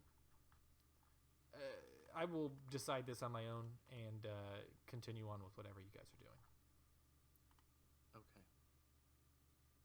I will let you know if somebody decides to come up there. But at this time, we're dealing with the first thing of Del Nadre climbing over the rocks. I'm just gonna squeeze through and I'm gonna start climbing.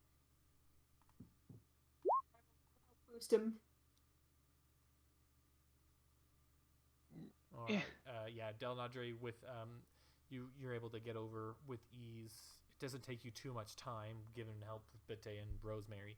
And then Bitte is going to attempt to assist Rosemary with, bandaging up your.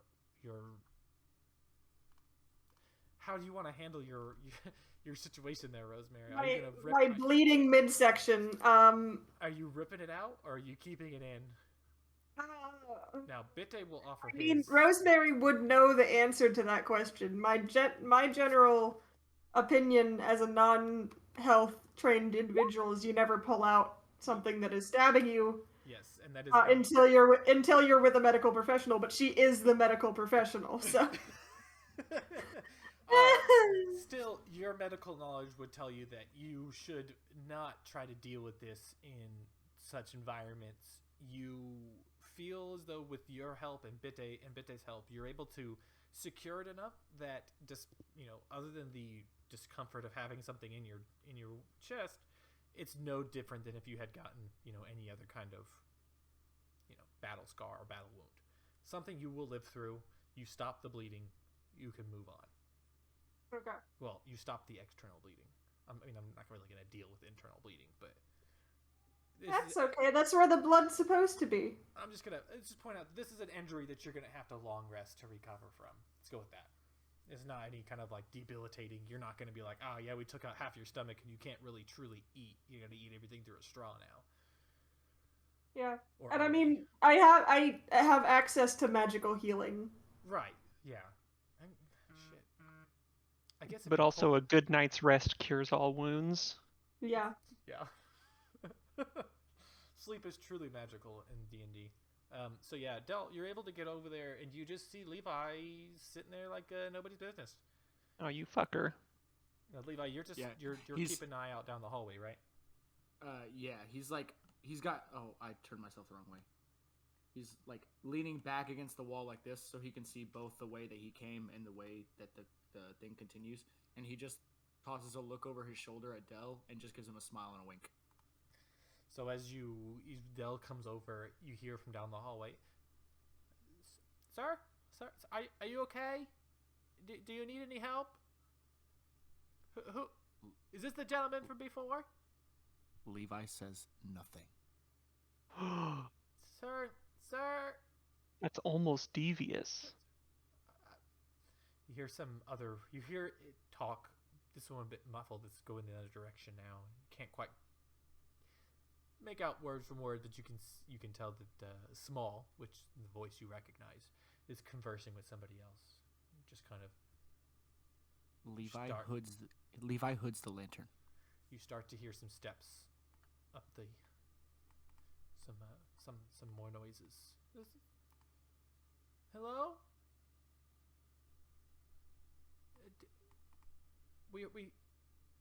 Hello? Keeps walking up. He pokes his head out ever so slightly. Where you were standing, but you're not standing there anymore. Hello? Yeah, At this point, I just moved back a little bit. Rosemary, Bitte, and Delnadra, you all hear the voice as well. Yeah, but I can't see shit. I think it's because of where you are. Well, also because he just hooded the lantern. Oh, yeah. That's right. Yeah, so, hello? Sir? Go back over here on the rock. Damn it. Come on. Okay, you got this. Okay, come on, Small. Come on. Ow, fuck, that hurt. God damn it. You okay? I hit myself in my face with my ring. Oh no! Right on my lip. Fucking. Yeah. And Levi says, "Help! I need your help." You hear, are you injured? Help! I need your help. I'll come back later, okay? We'll check on you if you survive. And just you hear it scurrying back down the hallway. Before he does, as he goes to turn, he says, "If you choose not to help me, you are doing yourself a grave disservice." Yeah, I'm gonna have to go with half of those. I don't think they know words that big. Half those words just go right over. It did hear the word grave, and it took it small. With some kind of weird fucking morality test. Took it as as you want to, kind of like you're trying to kill him. Like, oh god, they're talking about graves. They're gonna graves. And just starts like screaming down the hallway, graves, graves.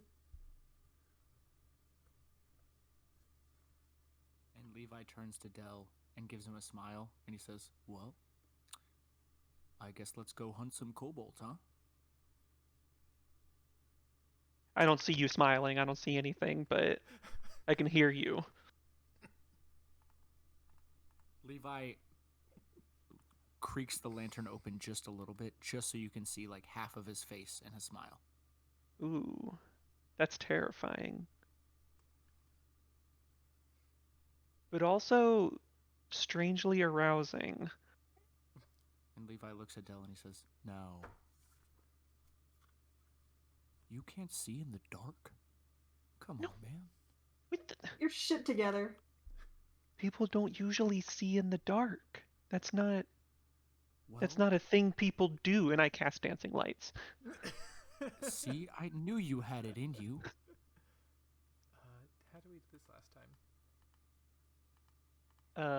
By just giving me a ring of light. Oh yeah. Let's see. This is campfire. What is it?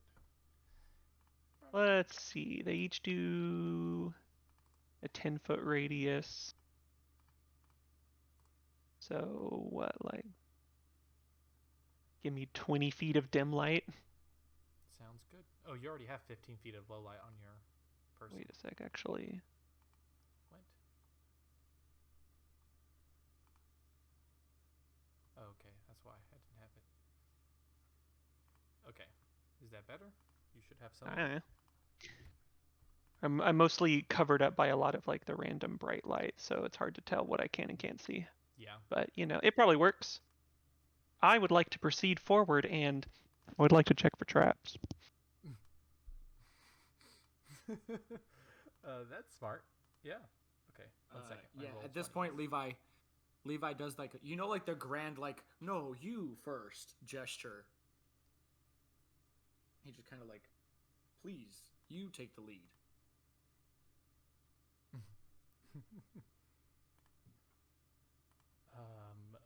Okay, I pressed all the buttons. My roll 20's back. Okay, so, Del, there are no traps ahead. Okay, cool. Also, Levi's like, that's a nice pot. Okay, and let me see. You should have. Give me some pot. I'm glad you finally noticed. And Rosemary and Bitte, you're going forward, right? I mean, Rosemary. Yeah, once we get like patched up, so I'm not gonna like be bleeding and shit. Right, you're good to go. No more issues except if somebody targets you. But you just have like this like bandage wrapped around you, and then wrapped around the stone, so it's not moving at all. Yeah, I poke my head over. I'm like, oh, nice, you're not dead. Also, I think I got possessed again. I was walking and then I wasn't, and then I was stabbed. Woo! Really got to work on this possession. All right, here we go to save the day. Here we come to save the Hey, day. now. Feel like I was in front. Excuse you. Yes. So you guys walk forward. You Oh, find yourselves bridge. on the third level now. You're on that walkway that you saw from above. The walkway across where you are has fallen down. It is like a kind of like tight it's collapsed. That rope across the middle is snapped. It dangles significantly, probably 75% on your side. There was at one point a bucket attached to it, but at this point, its mechanism is kind of got caught, so it is just functioning as one single rope instead of a bucket thing over there. Do the supports on this walkway appear to have been sabotaged? Roll me perception as you look at that a bit closer. Wow, you literally almost said the word investigate. I mean, you're not really touching the bottom supports. Sure, investigate. Go ahead, Mr. Intelligence. Yeah, there's no. You investigate it and find that there are no weakened supports. Rosemary, did you say you bandaged up your midsection? Yeah. Okay. Levi is going to tap her on the shoulder, and he's going to be like, I'm sorry for activating that trap and causing you harm. I truly am. I mean, you didn't do it on purpose, did you? Obviously not, but I still feel bad. I escaped with, all of myself intact, and you took the damage that I caused. I mean, to be fair, I did get a little bit possessed, so I don't exactly remember what happened, but I'm pretty sure it's okay. Bree's fault. Yeah, Bree's fault. I just realized the ghost possessing me is also named after food, and I don't know how to feel about that. Nice. We've got cheese, we've got bread and butter. Bread, butter, brie, we got croissant. Rosemary is already you're a seasoning. So oh my god, everyone is food! Okay, so as Rosemary just shouts out in the tunnel, everybody is food. How do y'all take that? I leave. I'm gonna do it sneaky like though. Alright, roll me some stealth. Now you hear conversations coming around the corner, Del. In fact, everybody, you hear conversation coming around as it has been quite echoey. I did.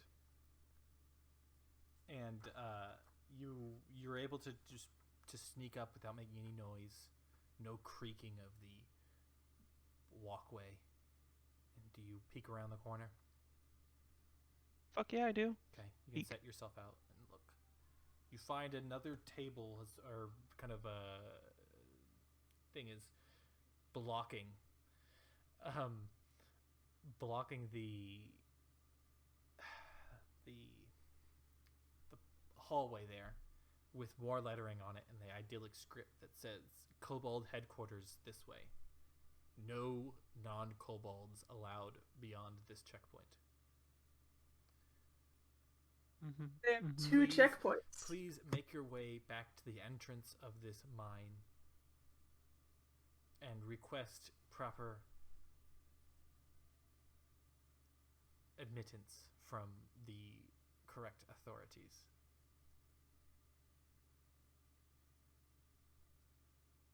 All right. I'm gonna leave to go request permission from the proper authorities. Just kidding. I'm gonna cast Disguise Self and turn into a kobold. Okay, all right. Now, what kind? Are you trying to make yourself look like a kobold you've seen before? Maybe, or just a generic kobold? Just a generic. Not pulling. You know, if I myself was turned into a kobold, I've got a nice blonde scale color. Okay, so. Okay, all right. Nice blonde, scale color. I'm wearing a fancy coat. Now I hadn't really gone A little bit tattered, more tattered version of my own coat. I hadn't really gone quite into the coloring of the kobold, but they are all red. Yeah, that's fine. Okay, all right, just making sure. We're just gonna go with what their picture looked like. Yeah, all right. You look like a kobold. You kind of take inspiration from what you've seen to kind of mimic their clothing, but for the most part, you just pull it together on what you think a kobold should look like. You've a bit. You're a lot more beautiful than most kobolds. Fuck yeah, I am. And you walk out. Hey! I got away from them in the confusion. Small. Is this where the kobolds go? Small steps forward and looks at you, and he's like, "Who are you? What are you doing here? How did you get here?" I'm Erdenled. Erdenled? Who is Erdenled? Have y'all? He kind of shouts down. Have y'all heard Erdenled? Another kobold pops out. No, I've never heard of an Erdenled. Another one in the back. Who the fuck is Erdenled? I'm new. A new kobold. New kobold. Quick, get Trex. Quick, let me in. They're coming. And like all of their weapons just immediately pop, come up. We can't let you in yet. If you wait here, we'll just go talk with Trex, okay? As part of my disguise self, I'm gonna make it look like my hands are tied together with rope. Okay. I'm gonna hold them up, and I'm like, please, I just managed to get away from them. No. Wait. Small is kind of just the people in the kobolds in the back are like, look, he's a prisoner. We can let him through. I'm gonna start trying to scrabble over the table. Small, like You get the... javelin up is just like, whoa. Wait, the other one looked. Stop! I will be forced to stab you. Please stop. They shift back. Please have mercy. Please stop. We'll be forced to stab you. We don't want to kill one of our own. Oh, the kobold manatee! They step back enough that you can flop your way down. You're on the ground, and I'll just try and lay there and look harmless. I will Alright. grovel, cower, and beg. They kind of make their way, and they kind of turn around. They're like, oh, here he comes. Yes, here he comes. Trex is coming. Yes, Trex is coming. And out steps the most magnificent looking kobold. He has. This image makes it look like he does not have sunglasses on. Okay. It makes it look like he has sunglasses there. It's very hard. He should have sunglasses. He deserves sunglasses. He's Ash's crocodile. Got it. No, he does have two fake wings that makes him look more intimidating, and they give him like the most, like just the biggest, like utmost honoring as he walks past, and he just looks down, and he says, well met there. Your name is? Erdenled. Erdenled. That's not pretty. We're gonna call you Led.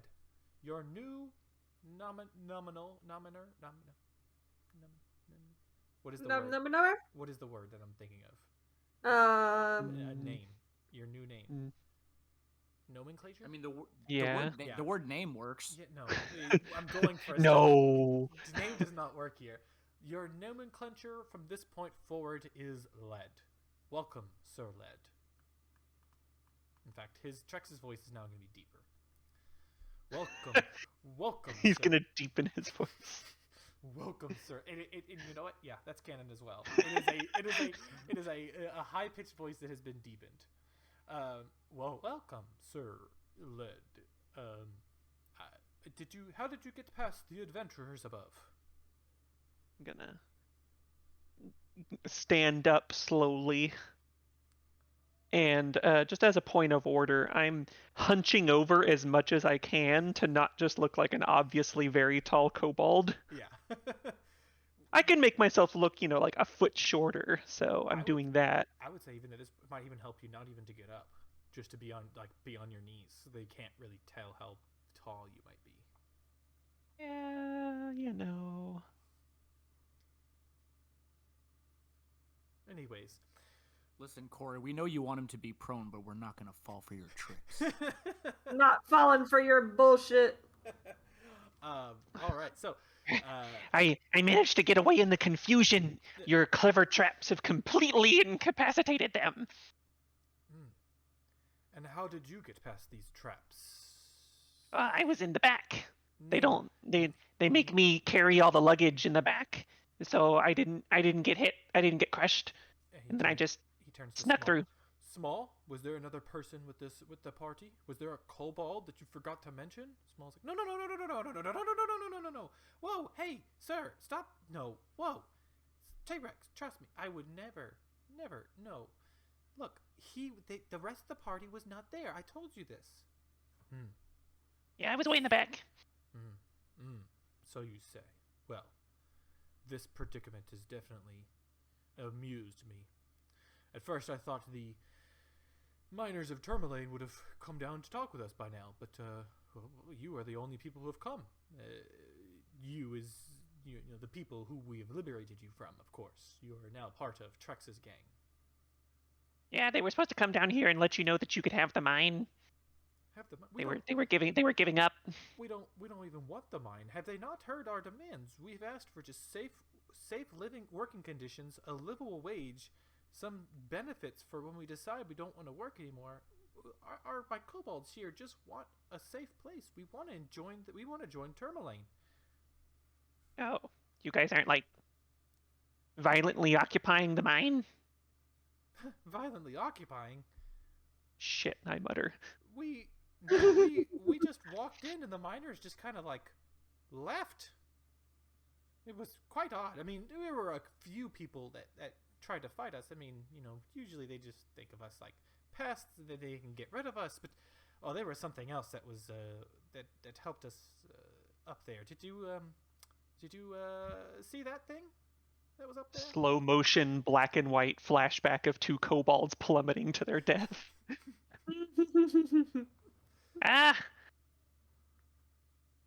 No, I didn't see anything. They don't let me do any seeing. I just carry the stuff. Oh, yeah. And they don't do any seeing. they blindfold you as well? What is this?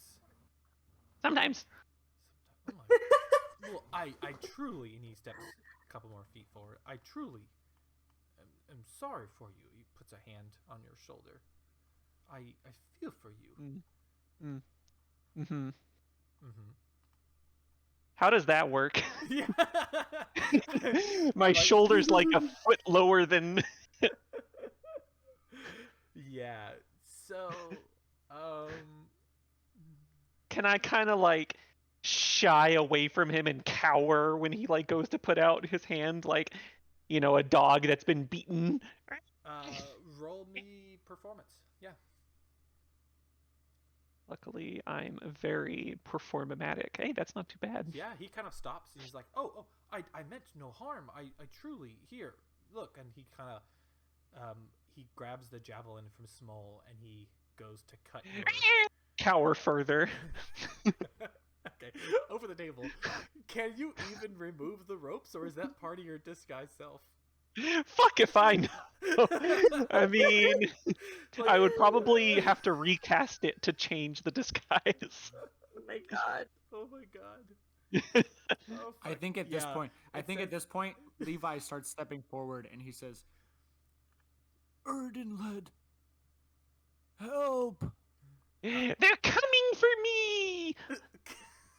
I'm gonna try to crawl past I Trex. just don't know what to do.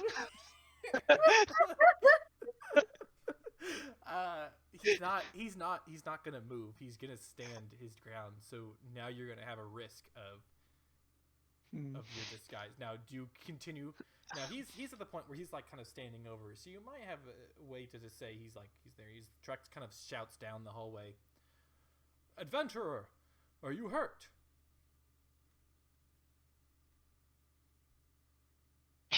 Adventurer, what claim do you have to this kobold slave? Why should we come and save you when you so obviously show no lack of care for this life form? Are we Man, no I really more put my than foot in pack these mules? peaceful negotiations. Yes. But here, okay, hold on. Here's Levi telling Where's you. Erg? Here's, Gonna go? hold on. Here's Levi telling you the truth. Erdenled is lying to you. He is not a pack mule. He is a part of our party. Lying to He me. is the friend. Like I have heard that before. What humanoid has treated kobolds with kindness? Why should I believe one of your warm-skinned brethren over my cold, scaly kin here? As I'm kind of laying on the Orcs are ground, I'm gonna cold-blooded too. wiggle so that the pot falls off my back. I don't know. I have never treated a kobold with disrespect. You know, you seem to be talking rather well for somebody who was dying a second ago. He got a second wind. I used to be a blue kobold. Listen, so Levi stands How now. did they He turn just you stands up blonde? Bleach? and he walks out Years of abuse. and he stands right here and he says, "I was not injured. I was merely testing the morality of you. You who would set traps to hurt and maim innocent minors." I mean, well, not really. They were more. And than- when I was injured, They you were- did not come to my aid when They I were- asked. Quick question while this is going on. Sure. How loudly has Trex been talking with me? Like, Rather loud. He's a booming voice. shit. So there's no chance that these guys didn't hear the things Trex were saying. Yeah, they all heard. Fuck it. Oh well, I'm gonna stab him. What? No, I won't. I would be Excuse me? found out. So I'll Are just you so keep Levi? cowering. It's a table in between us, right? It's like a table that's like Yeah. horizontal. Yeah. Levi points at Trex and like gestures to his wings and he says, "Are you Trex the Magnificent?" I am. But let us take a moment now. I would like to go back and address your previous comment about the traps. Had you been an educated miner, or even somebody who had spent any time in this mine, those traps were quite easy. You saw the size of rope we used. You saw the rocks we so expertly placed that were very obviously fake. And had you just turned the corner, you would have seen the wand sticking right out. The fact that you blundered through them was a point of my own ingenuity, to stop would-be adventurers from coming in and slitting our throats before we even had a chance to talk. But what did you do? Well, it's funny you said that because the first thing I announced when I entered was that I wished to speak to you. And Smol came down here to relay that to me.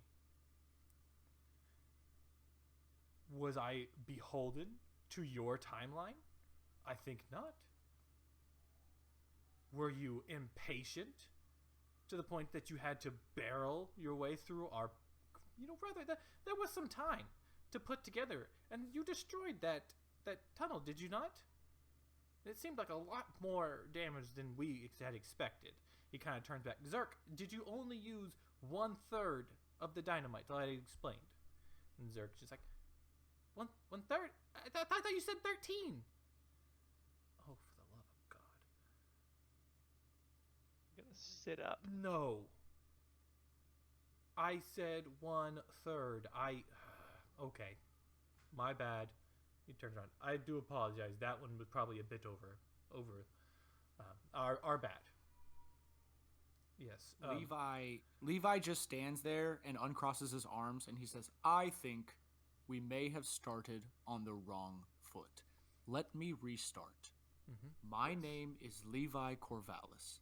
Okay. I am here to speak to you Uh-huh. about your inhabitation of this mine, Of course. and I would like to come to a peaceful conclusion." Yes. What about the collapsing walkway? Yeah. Led has a very good point.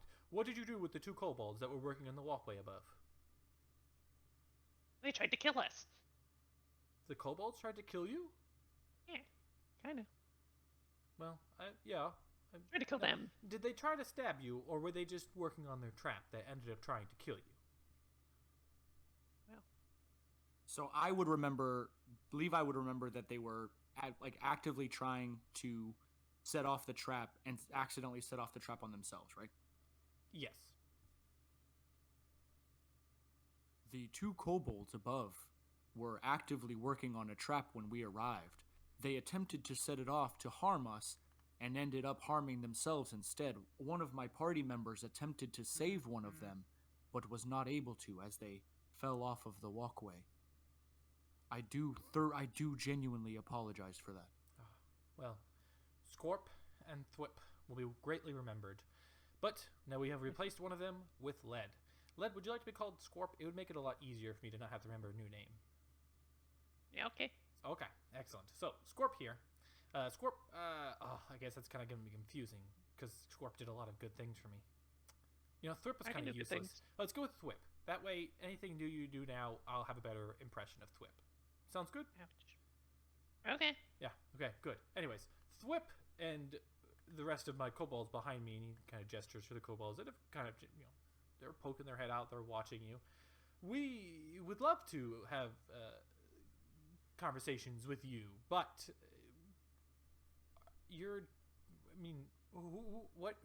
where are you from? What gives you the power over Tourmaline? It sounds like you... Well, it sounds like you're just here to kick us out.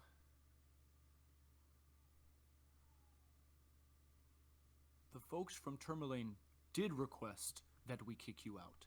However, Yes. I do not necessarily trust all of the folks from Tourmaline, so I wish to have a discussion with you first. Okay. Well, do you have And the seeing as power how to give concessions? Should we ask for them? We truly just want a place to we want to not Seeing be cold. as how We want full stomachs. We want a livable wage. We want safe working conditions. We're happy to do work. We don't want to be pests and mooch off of the great people of Tourmaline. And I think I've done a very good job of whipping up these kobolds into shape to better help out around town, to the point where maybe we can get out of this sour taste in everyone's mouth they have towards kobolds. Boss. Tell them about good mead. Thwip, you don't have to call them boss anymore. I am your boss now. You call me boss. Okay. Master, tell them about good mead. Yes, mister. Much better. one of the members in our party is the speaker of Goodmead. Oh, well, I would love to speak with the speaker. I mean, that is... Yeah, he's not here right now. Well, that doesn't... Well, that seems kind of... That doesn't make any sense. If he's a member of your party, and Small said that all of your members of the party were here, then where is he? The speaker... Swift, do you know where this person went? Yeah, he wasn't feeling so good. Well, where can we find Diarrhea. him? Can you lead us to him? We can solve all this right now. A speaker is just the person we are looking for. They have the ability to make decisions in 10 towns, and from what I've been able to figure out, they are the people we need to talk to. Speak You know with. what? I could probably go get him. Oh, okay, yeah, just yeah, why not? Go get I'm him. gonna start scrabbling my way back over the table. You sure you don't want to get those handcuffs off? Your former boss would probably want to help you with that, right? They can probably cut it off. Speed! Time is of the essence! And I go running off. Don't worry, Erdenled. Bite will take those handcuffs off of you. Please, fetch Del Nadre. He's murdering me! No, I'm kidding him. He took them off. He's murdering me. All right. And I'm gonna drop the disguise self, and then I'm gonna stand back here for like 15 minutes. So in those 15 minutes, Trex is just going to kind of like, oh, well, I've conversed with you. Who else is in your party? Let's do proper introductions. My name's Trex. This is Small. Grek. Zerk. Well, you just saw Thwip. Thwip went out of the way. Vought. Vought is back there somewhere. Scorp, he's dead. Scorp is dead, though. And Small's been telling me there's some person named Will, but we haven't been able to find him. It's just... If you see Will, can you please send him? We need to replace him for Scorp. Absolutely. If I do encounter this Will, I will send him your way. Absolutely. Yeah, that would be... None of them know Will, but they were so concerned about his well-being. And Levi steps to the side a little bit, if he can do that. He steps up and like to the side, and he says, "This is my companion Rosemary." Hi. Holy Nice to... Jesus. Okay, sorry. Whew. Hi. Yeah. This would be a bad way to find out the kobolds are like extremely racist against orcs. Sorry, no, it's, I just haven't seen such a beautiful Oh god, person worse, before. worse. Thank you. Chuck said, "Big strong woman, crush me, please." Same. Thank you. I'm flattered. Also, I think I might be married. But thanks. Oh, no, you're too much woman for me. No, Yeah. Cool. Now, Levi. Cool. Levi, right? If you have any sisters, perhaps that's something else. But anyways, and I think I heard somebody you referred to as a Binte. Yeah. Yes, one of our party members is named Bite. Hey, really quick, Corey, over the table. Is that walkway safe for Bite to walk on? Because if not, I want him to stay back there. Because I do want to make sure we're able to get out of here. Yeah, there was no, like, how you want to say, nothing was really done to this walkway to prevent it from being able to support you. Okay, cool. Then yeah, so Levi, again, steps to the side and he says, "And this is our other friend, Bite."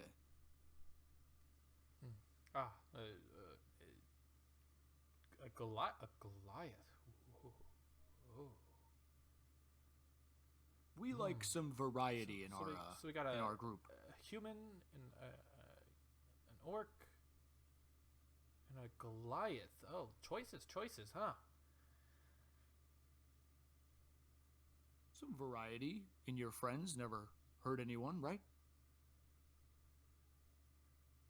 I don't know. I typically just make friends with kobolds, so I truly don't have the ability to. Well, I am hoping that this is our chance. I am hoping that this is our chance to make new friends and build new relationships that can be lasting and can change the past, huh? Yes, of course, yes. Is your speaker friend coming? No. I believe so. He was. I fear he's a bit behind us now. Oh, well. So he should be. Oh, my momentarily. stomach. Del Nadre, there you are. Come, please. Good. Okay, yes. Now, I've never done this before. Prove you're a speaker. Gonna try to squeeze my way past Bite, and as I do it, I'm gonna cast Silent Image and make it look like Thwip is standing over there. Okay. And he's eating a really big sandwich. Okay. All right. But it's silent, right? Yes, completely silent. So. Okay. Cool. Excuse me. Gonna approach the table.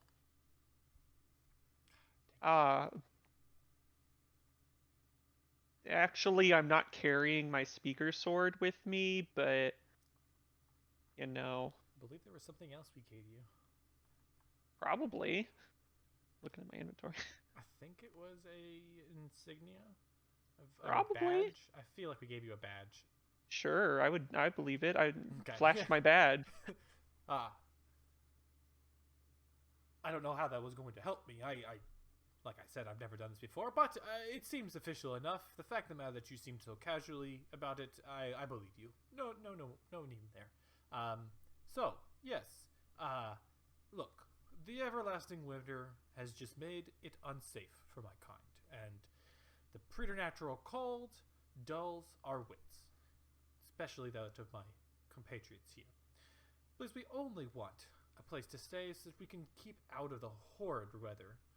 If we are willing to work, so as long as we have safe living conditions, safe working conditions, and a livable wage, and we won't really cause any trouble. Tourmaline would be much richer for having us. We are very adept at anything that needs to be done. I'm sure you are. You definitely seem like a bunch of extremely capable individuals. But I'm not sure that Tourmaline really appreciates you the way Goodmead might. I've never heard of this Goodmead. Oh, way better than Tourmaline. Oh, it sounds like a weird place. I really feel like Tourmaline is where we want to be. I mean, all right, if you say so. I mean, Tourmaline's nice and all, but it's no Goodmead, am I right, Levi? I mean, I have to be honest. How has the reception been that you've gotten from Tourmaline? We haven't really talked with them at all, so it's hard to say. I mean, we walked in. I will say they hired us. They hired us to come kill you. We don't want to do that. They haven't even sent a representative. I can't quite put it past them. Now, I'm gonna put aside here because I'm fairly certain I had mentioned it before that other people had been sent by Horus to the mine. Did I mention that? That was like 2 sessions ago. Mm-hmm. Yeah, there were some people who came and never came back. Yeah. So. And now Trex is how'd it go with the previous representatives then? Well, as I said, we haven't had anybody come through. That's weird. There were supposed to be some people the Tourmaline sent over here, and they never came back. I don't know what to tell you, good sir, speaker of Goodmead, but I have not seen any of them. Insight check. Yeah, roll that insight. He is not lying. He truly has not had any interaction with the town of Tourmaline. Damn, those guys just took the money and ran. That is one possibility. Or they fell in this hole. That is another possibility. What about the other? Perhaps you have not seen the representatives from Tourmaline, but are you certain that none of your cohorts have? He kind of looks around, and they just... He looks at them just so intimidatingly, standing up. His wings, he pulls two little straps as his wings unfurl some more. Is what he is saying is true? He kind of mimics your voice a little bit too. I mean, there was a trap that did almost kill me, and I imagine she's been holding one hand to the bandage, and she'll take it off, and it's probably some blood on the outside of it, and I'm just Did you? Oh, well. Look, I can't. None of all the kobolds there is just like, oh, no. We haven't seen anybody. No, nobody's come through. He turns back around. I can't speak for Scorp or Thwip, but at this point, nobody has made it down to this level. Now, I've really not left. I've spent a lot of time reading down here, and my compatriots here have walked around, but when we hear a noise, they know to come back and huddle down, and I will do the talking. Although occasionally I've sent Small and Grek to man the checkpoint, but that's usually just when I'm taking a nap and want to make sure that somebody doesn't just walk up on me. Did you find any remnants of them anywhere? Perhaps they met a demise? They had some very vicious-looking rats above. God, they were eaten by the capybara. The capybara were eating something when we came in, weren't they? Or they were fighting? No, they were fighting over territory. Yes, they were fighting over territory. Well, we suck at our job, whatever it is.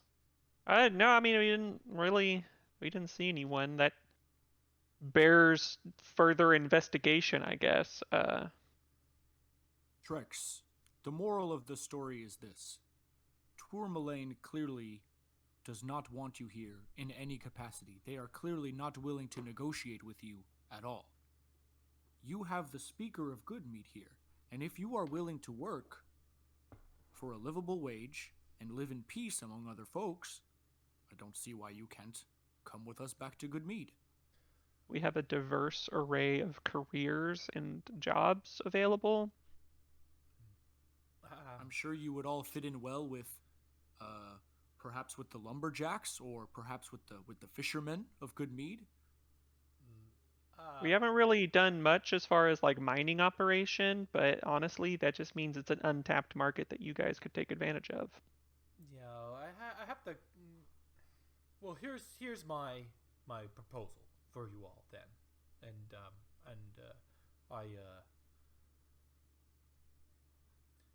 I appreciate that the speaker is so willing to open up to Goodmead, but we've had our hearts set on Tourmaline for a while now.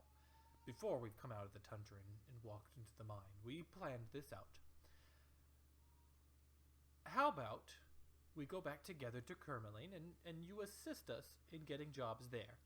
And should Tourmaline turn us down once more, we will agree to work in Goodmead, so long as we provided a livable wage and safe working conditions. That sounds valid to me. I think we would be willing to assist you with your negotiations. What do you think, Sir Dell? Yeah, that sounds reasonable. Do you guys maybe want to like stay back here or something in case they try to like kill you on sight? Yeah, No. some of the citizens of Tourmaline are kind of bloodthirsty, and if we need to, arrive under the premise that you have captured us, well, then so be it. But I do hope that you can guarantee our safety should they decide to attack. at this point, the silent image of Thwip is going to take a couple steps forward and then flip and fall into the hole Trex just... with his mouth full of sandwich so he can't scream. Oh my god. Okay, I don't think Trex can even see that. From Damn. how far he's back there. And since he jumps out, he's already low. Yeah, no. That Thwip silent image falls into the pit. And nobody is not. And they don't react at all? Nobody is even able to see it. No, they can barely. All even right, see well over then the table. Thwip image just resets. It just floats back up. Why? Why? I have to kill him off before they ask questions. I can't answer. God won't let me die. I'm sure they wouldn't notice if he just disappeared. But They might. See, this one's intelligent. He cares about his people. He thought there was a guy named Will that doesn't exist. Not so much him, the other kobolds. They were like, oh no, Will might be in trouble, which is weird because none of them have met a Will, but they were really concerned. Then when they were like, oh, we're looking for Will, he's just like, I don't fucking know who Will is, so if y'all see Will, let me know. That's pretty much how it went. Yeah. Anywho, yeah, so Trex and his kobolds are here with you guys. Is there any other questions you'd like to ask them?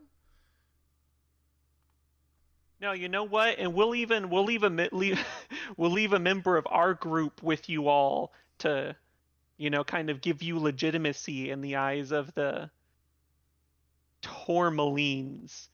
And I'm gonna slide over and kind of motion Levi back against the wall so that we can allow Thwip to walk forward. Okay. All right. Thwip is walking forward. And then he's gonna fall in the hole. He's gonna trip. Now, Rosemary. With his mouth full of sandwich, so he can't scream. He's gonna, as he's walking forward, like, and toss the entire rest of the sandwich into his mouth. And as he does, he's gonna smile, this is fucking good, with his eyes closed, and take a single step off into the nothing, and then fall, going. Okay. All right. So they are. Thwip has fallen in the hole. Oh God, no, Thwip! Trex Not is like. Thwip, our beloved Thwip. Okay. I knew him as Lead. So Erden Lead. I'm gonna need the whole party to roll me some deception or performance. As you are. Here's the thing. Levi didn't lie. He said Thwip has fallen in the hole. So Fine. Roll me performance. I'm fine with deceiving. You're making a show of it. Oh, that was not an advantage, so that's a 3. Okay. So Rosemary, yours is like. What did you say? Oh no, Thwip, he has fallen. No, no, Thwip! Thwip! You're like crying, Thwip! ripping parts of your. Thwip! that's also a 3 from Levi. He can't tell. This kind of feels icky to him. He can't tell if he's lying or not. So it's just not great. And Trex is just like. He just kind of calmly looks, but the other kobolds are freaking the fuck out. They're crying with each other. They're trying to console themselves. Oh God, man, show a little emotion. He was our companion for years. Remember whenever Thwip and Scorp placed that scorpion on Thwip's head? It was so funny. Completely glossing over the fact that is no longer the same Thwip. Yeah, I was gonna say they're remembering the wrong Thwip. But to them, and Thwip did die, so there's. But yeah. God, I loved him so much, even though he had that weird habit of tying his own hands together and acting like he was our slave. So yeah, so Trex is just he will be remembered. We will erect a statue of Thwip when we get to in Common. Goodmead, his I home. will help you erect a statue of Thwip in Goodmead. Well, we don't. We will. It will be a massive erection. He will be erected wherever we are, so that we can always just look in awe of. He loved Goodmead so much. He always said it was his favorite place, and if he ever died, he wanted to be buried there. We will always keep Thwip deep within our hearts. I would think it'd be pretty hard to bury Thwip in Goodmead. Yeah, at this point, I agree. That's why we'll build the statue there. It's the next best thing. We can probably help with that a little bit. If you just send some stone over here to Tourmaline, we'll be sure to send something back to you. You know what? That would be a great idea if you guys just want to come over, build the statue, get a chance to see the town. Yeah, maybe we can do that. Anyways, we want these fucking kobolds, Corey. We told you. This entire campaign is a city building sim. Yeah. Actually, yes. as Levi goes to turn, he stops and he looks at Trex and he says, "Trex, I have a question for you." Shoot. Don't shoot. Have you other ones in the back? Shit! Shoot! Get down! Have you ever seen a Chowinga? Of course, those little tiny elemental creatures. Yeah, the forest spirits. We are building them a home in Goodmead.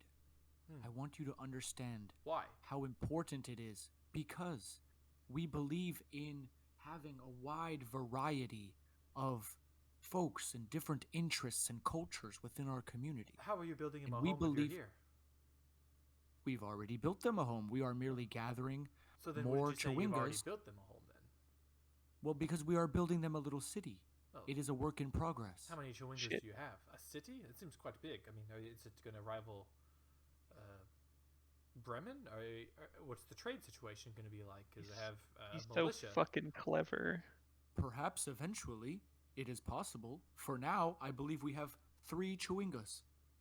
Oh, 3 entire Chewingas. well, It is a start. here I thought you actually had a situation. You had a plan, but 3 Chewingas. That's.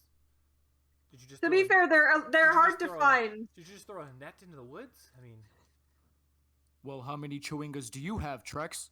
I don't. I make it my point not to keep other creatures as slaves, sir. They are not slaves. We Well, invited them then you to can't- build them Then themselves you homes. can't have them, can you?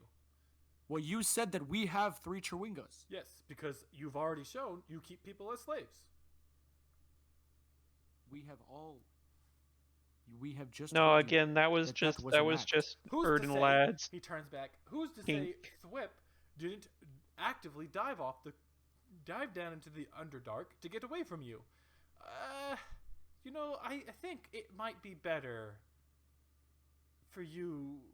for us to join you in a day or so in Tourmaline. If we wanted you dead, Trex, you would be dead. We are not here to cause you harm. We are here to assist you, and Tourmaline does not want to assist you. But That is what we the are way trying you're to f- warn you The way about. you're phrasing it sounds like if we don't go with you, you're going to kill us. Is that what's happening? If that is, fine, so be it. Just tell Not us. us. I'm warning you, the folks of Tourmaline are dangerous to you. Fine, They will not negotiate with you. Fine. Okay, let us get on with this. Let us get on with this then. Come on. We All right, let's go. We're pitter-pattering here. Now, Bitte has been kind of eyeing the 2 glittering caves across the place and thinking, how is he going to get across? He's already pulled up the little rope. He's tied it to a javelin, and he is going to chunk it across into the wall. Unless anybody has a better idea of how to get somebody across this pit. Or would you guys like Turn to into a spider again. Would you like to reason with Bitte and say we can just come back later? No, man. Player agency. Honestly, I would kind of like to see it. The problem is that now, Corey, if Beta dies trying to cross this thing, that's on you. Yeah. Bitte thinks that Rosemary going across as a spider would probably be better. Especially since I'm trying to roll and I cannot access Bitte's. Oh, no, I cannot access Bitte's character sheet. Maybe I can do it from over here. That seems weird. Is it going to pop up on stream? I don't want it to. It might be. There we go. It shouldn't. There we go. I can see it now. And So is there just not a platform over here? It fell down. Yeah, it was a good thing I did not roll that. It just would have ultimately led that this javelin was not very stuck in the wall. But no, the platform that was there is down.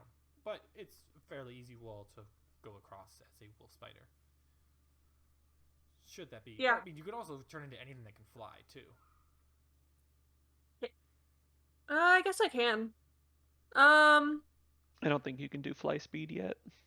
Oh, that's right. Yeah, I'm not sure because I need to turn into something that's like challenge rating 1/2 or lower. So I guess I could turn into like a small bird, but like. But what I Blake think it said is- specifies you can't turn into something that has a fly speed, like regardless of the challenge level. That seems weird. Oh yeah, that doesn't have a flying or swimming speed. Yeah. So Yeah, I'll turn into a wolf spider, an actual wolf spider this time. Okay. Oh, there's a spider. Does your spider There we go. have sight, right? Yeah, I think so. No, he does not. Spider sight. Spiders. Give him 60 feet of night vision. Should help you be able to maneuver your way across. All right, so go and investigate. All right, I will. I'll take the rope with me. Yep. Just like take it over here. All right. What do I see with my little spider eyes? With your little spider eyes in the south cavern, you see a fossilized skull partially juts out of the east to the back wall of this cave, 5 feet off the ground. The skull has larger than normal eye sockets, a curious ridge between the eyes, nothing that would pass for a nose, and 4 small holes where one would expect to see teeth. Weird. Cool. Nice. I'm gonna check out this one now. Okay. That is a sparkling geodes greets you as you enter this cavern. The gems are partially exposed in places, sticking out from the walls like glassy shards. The floor rises on the eastern wall, leaving a natural ridge with stone ramps leading up to either end. And this way, basically, this is like the Queen of the Megillah, the Queen Megillah of gem rooms in this cavern. Anything you've seen up to this point is nothing compared to the tourmalines that you see in this little section. Even Rosemary He just throws his bag of gems into the hole. It's worthless. Just like basically before you were rolling for like stuff, and he rolled I think 94 and got 1 gold piece. No, he got a 10 gold piece. He got an acorn size. The thing out of the wall is gigantic. They're like little gigantic comparison to the acorn size. Little glassy shards. Cool. I'm gonna come over here and. Would you like to investigate the skull further? Yeah. Yes, but also no. Yes, I'll climb over here and check out the skull and see what that's about. It's fossilized, yeah. Yes. Roll me. Would you like to? Do you want to try to see if you can figure out what kind of creature it is, which would just be like an intelligence check, maybe a history if you have a good reasoning for it, but most likely intelligence. Intelligence. Would you like to interact with the cursed item? Asks the DM casually. Can I make a medicine? Can I make a medicine check to see if I can figure out what species it is? Oh, 100%. Okay. You succeed in figuring out that in some of the texts that you've seen, particularly those on non-humanoid races and how to perform surgery on them, which a lot of it was just kind of like a trial and error situation of, we've never done it with this, but we assume it would look like this. This looks pretty similar to what they had said. We assume this is what a Mind Flayer's skull would look like. Oh. This is a local 10 Towns book. Mind Flayer skull. Yeah. Would you like to investigate it further? It has a little bit of glinting you can kind of see coming through some of its sockets. Hey, I was totally gonna guess Illithid. This shit cursed. I'm gonna tie a rope on something so that my friends can get over here if they want to. I don't know if I can do that as a spider. What's your strength score? As a spider? Yeah. +1. I'll let you roll it, and then you will know how confident you are. D20. 18 +1. You're pretty confident. You get good leverage on it. You're able to pull it tight. Bitte tests it out, and he gives it a thumb up of approval. You now everyone is able to shimmy themselves across the rope if they wish. Bitte, I'm just gonna have to say, is going right across and is gonna start working on some of his geodes, knowing that he is gonna be heading out. He is gonna spend some time to tink his way away. I'm gonna put Rosemary over here so she's out of the way. Fine, Rosemary, just walk into the wall. Yeah, she's reveal the world to everybody. I am also interested in the geodes. Okay. Sorry. No, you're good. I'm joking with you. So I'm gonna slide my way over there. Okay. She's gotta clicker clacker and then go back in and check on the Illithid skull. Yeah. And Fire's cool. Levi, which side would you like to go to?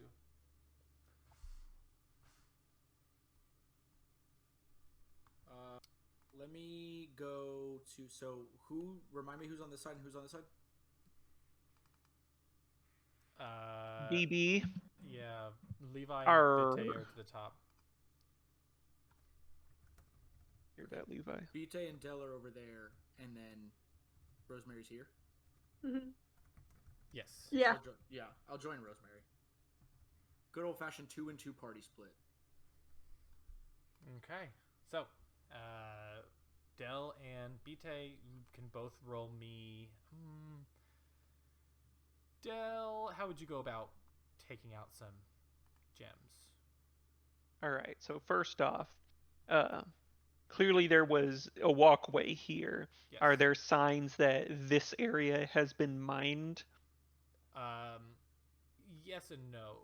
The walkway, there are certain sections that look at it, but it does not look like it's been something they have been kind of hitting for a while. This is, of course, the lowest part of the chamber. There isn't as much work that's been done here. So perhaps they just feel like it's not going anywhere. We'll get it out. Maybe they're trying to control the amount of tourmalines that are coming through. But there is some work that has been done in this cavern. Just nothing to the level of what's been done elsewhere, even on the level above. I am going to take a baton and a hammer and then just attempt to chisel, some nice geodes. Okay. Roll me, I guess you can do sleight of hand if you want. Or you can do athletics. Both will get you a different result. Yeah, I'm going to go with the hand sliding because I have that stat. All right. Yeah, it's only a 14. It takes longer, but you are successful. You're able to collect about... Are you focusing on trying to get big chunks of stone or just little bits of gems? Ideally, I want to get like the whole geode experience where it's like the round piece of rock with crystals either coming out of it or open so you can see them. Okay. You're able to get one. I'm trying to create art pieces here rather than just getting shards. Yeah, you're able to get a rather beautiful looking geode that has some nice... You find like a portion of the wall that has some good like little shutting out glass. I'm fine with spending shards. like the entire time of this endeavor just on like one specific one, trying to do a good job of it. All right. Rather than then roll me a d20 on your luck to see how well it comes out, and we'll move on to the other side. Levi and Rosemary, how are you guys doing with the RNG? 15. 15. Okay. I will say you make a work of art worth 35 gold pieces. It is a very nice looking paperweight. Hell yeah. But just the way you put it out, I mean, it does generally look nice. Like it's of rock that is, you kind of like shape the bottom so it sits flat, and the shards kind of jout out of it at the top. So, Levi, Rosemary, what are we doing over here with the Ithalid skull in the wall, glinting little gems coming from inside its skull? Rosemary's gonna clicky clacky and like point a spider leg at it. Because she can't talk because she's in a spider. And Levi Rosemary just is nods. gonna. Levi just nods and he says, "You want me to grab it?"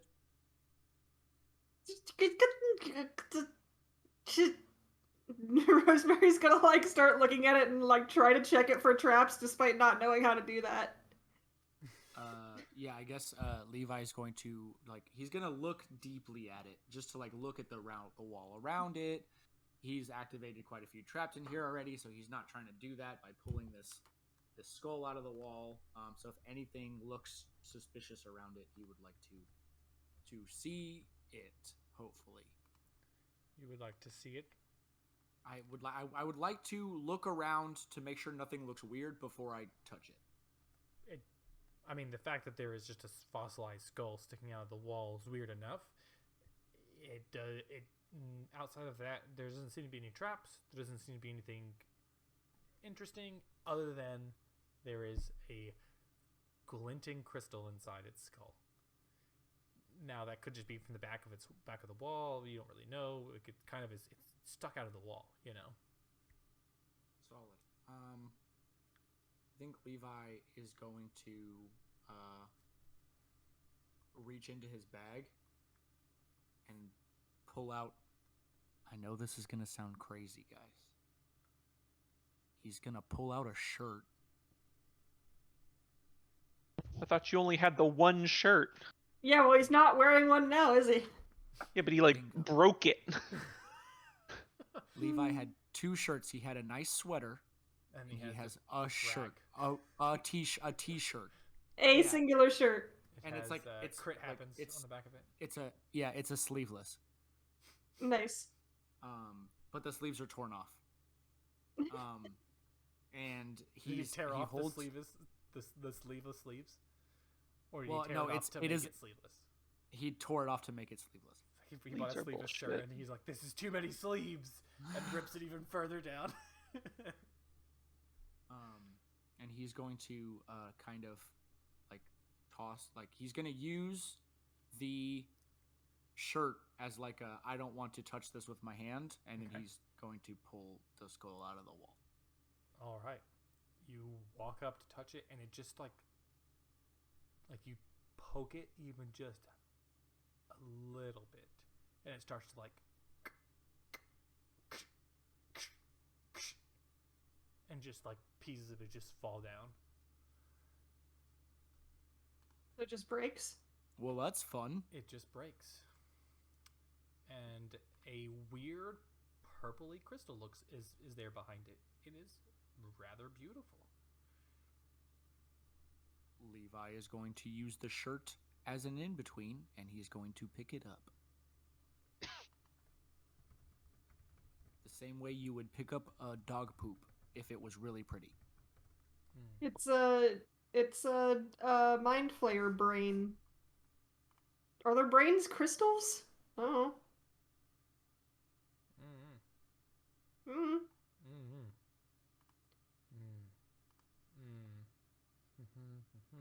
Mm-hmm. Rosemary's trying to get a look at it as it's being pulled out. So you're using this piece of cloth to touch it? I'm not touching it with my actual fingers. There is the shirt in between my hand and the gem. Okay. You pick it up and you just feel this like the second you touch it, this like a very light thrumming. From the gem? Yep. Like a heartbeat? No, it's on a regular basis. It's kind of like not a heartbeat. It's just like a. No, is it okay, wait, am I feeling something or am I hearing something? You feel it, but it's not physical. It's like magical. It's a magical I feel pulse. it in Okay. It's on a very regular, it's very regularly happening.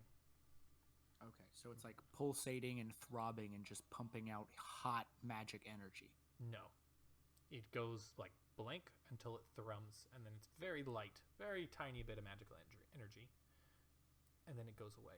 It lights up ever so slightly, like there's something really deep inside this gem. It's about the size of like your fist. Solid. Can I roll an Arcana? I'm not good at Arcana. In my book about mind flayer medicine, did it say anything about like It did not. them fossilizing? No, it did not, because in the book it had never the artist and the author had never encountered a mind flayer and was just hypothesizing what it would look like based on his, discussions with people outside of 10 towns, which is to say that no, the skull itself didn't even look that much close. You made the attempt. You made the guess that it was Nithlit. You were correct, but yeah. No, there's nothing that would have said that this is. No, it's possible, I guess. Is there anything else in the little cavity? There is nothing else. The side crystal itself was not even lodged in the wall. It kind of fell down a little bit, or it was like because the skull itself was in the wall, the cavity that was left, the side crystal was kind of just sitting there on top of some bone pieces. But it was not attached. It was like it makes it assume that that's very good chance it could have been where it could have been his brain. Yeah. Rosemary will try to charade like mind flayer brain as a spider, so she doesn't have fingers. So put a bunch of those little things in front of your hand to... Yeah, she puts like 6 of my legs in front of my already like pincery mouth to mimic that it's a tentacle boy. Oh god. Yeah. Hold on, let me roll insight. Levi has been on top of it when it comes to interpreting. Hey, Nice.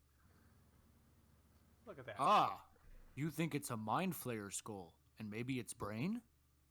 She's like nodding affirmatively, like. Well, I'm glad I didn't touch it then, huh? Have I ever told you that I'm not a fan of your spider form?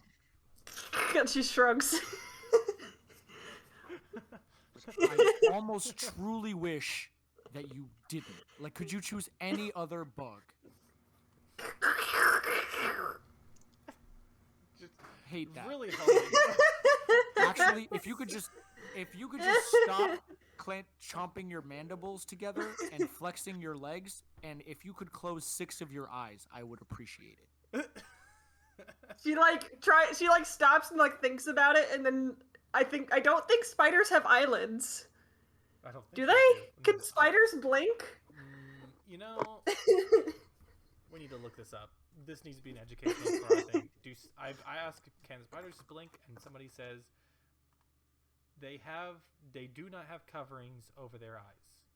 They cannot close their eyes so they don't have eyelids. So like she thinks about it, and like you can tell she's trying really, really hard not to twitch and do buggy movements, and then she's like motions to her face and her eyes.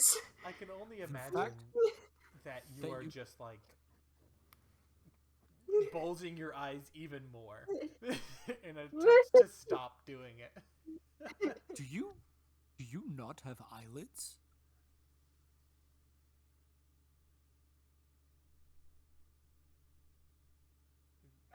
Rosemary I'd laugh. can't respond to you.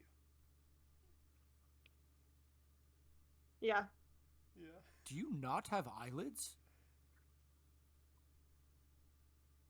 She just like does a shrugging thing as much as a spider can shrug.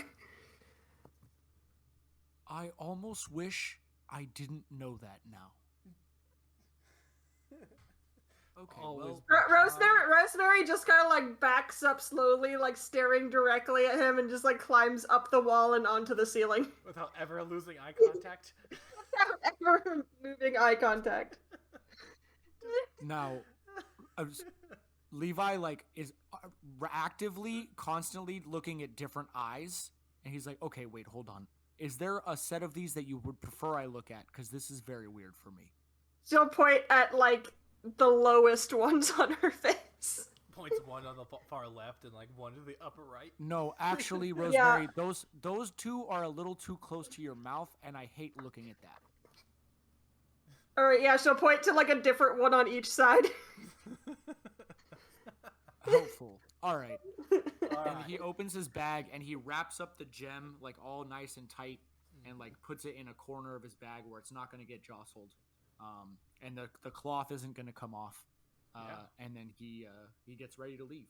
Excellent. Well, we'll back over there to where Bitte and Del Nadre are. You guys get one at the point. Trex is already kind of just like tapping his foot, like, come on, let's go. You said you're going to take us, and then you just go and investigate the rest of this mine. Like, what is happening? Typical adventurers. Oops. Rosemary comes over and like waves at him from the other side of the pit. Like in her spider form. Del, was there anything else you'd like to attempt to do in there before we head out? Would you like to investigate the psi crystal?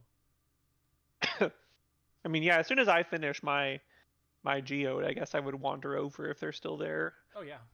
We'll say at that point they kind of were. He was putting it into his pack, and so you just see him put this giant fist-sized gem that glows. Hey, cool! You got one too? Sure. Pull out Does my yours- geode. Does yours pulsate with magical energy every once in a while? Chucks the geo behind No, you. No, it does not. but that sounds awesome. I thought so too. Does it do anything else? I don't know yet, but I figure we'll figure it out, huh?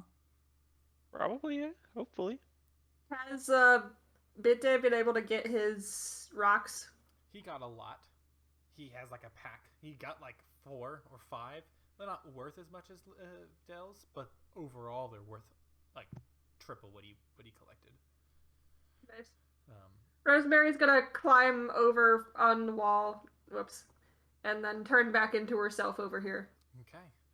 All right. So, as you guys are making your way back up through the mine, is there anything else you'd like to do on your way out? The capybara that you guys had encountered up here looks very eager when you arrive. I think Levi would go back and investigate that web trap at least. Okay. Like in the moment, obviously he wanted to get the fuck away from it, but like after the fact, he would probably You want to find look at it. a slightly charred wand of web. He holds it up and he says, "Is this of use to any of you? This is a stick." Kind of stick. You don't usually find sticks in rock. Well, it's a stick. It poked me in the back and then I was stuck in some web, I think. Ooh, I want to be able to do that. I can't do that as a spider. She pokes you in the back. And Levi just holds the stick out. All right. He does not know what to do with it. So, Rosemary, you can add a wand of web. It has been damaged to the point where it will not regain charges. Roll your 1d6 plus 1. 1d6 plus 1. Okay. 3. So, plus 1 minus 4 1 charges. used. You have 3 charges in it until you either get it fixed or it breaks.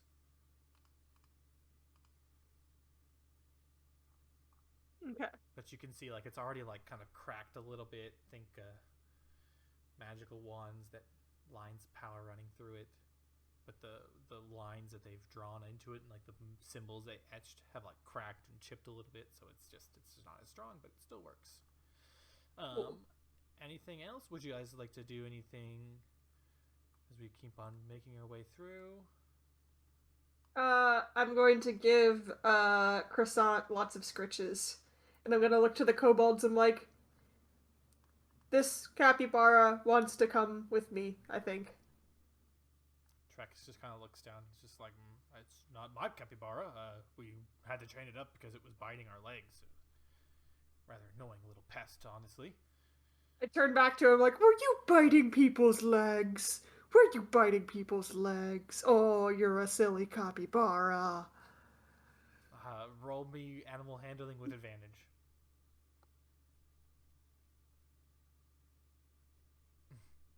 Fucking hell, my rolls suck tonight. Do it again.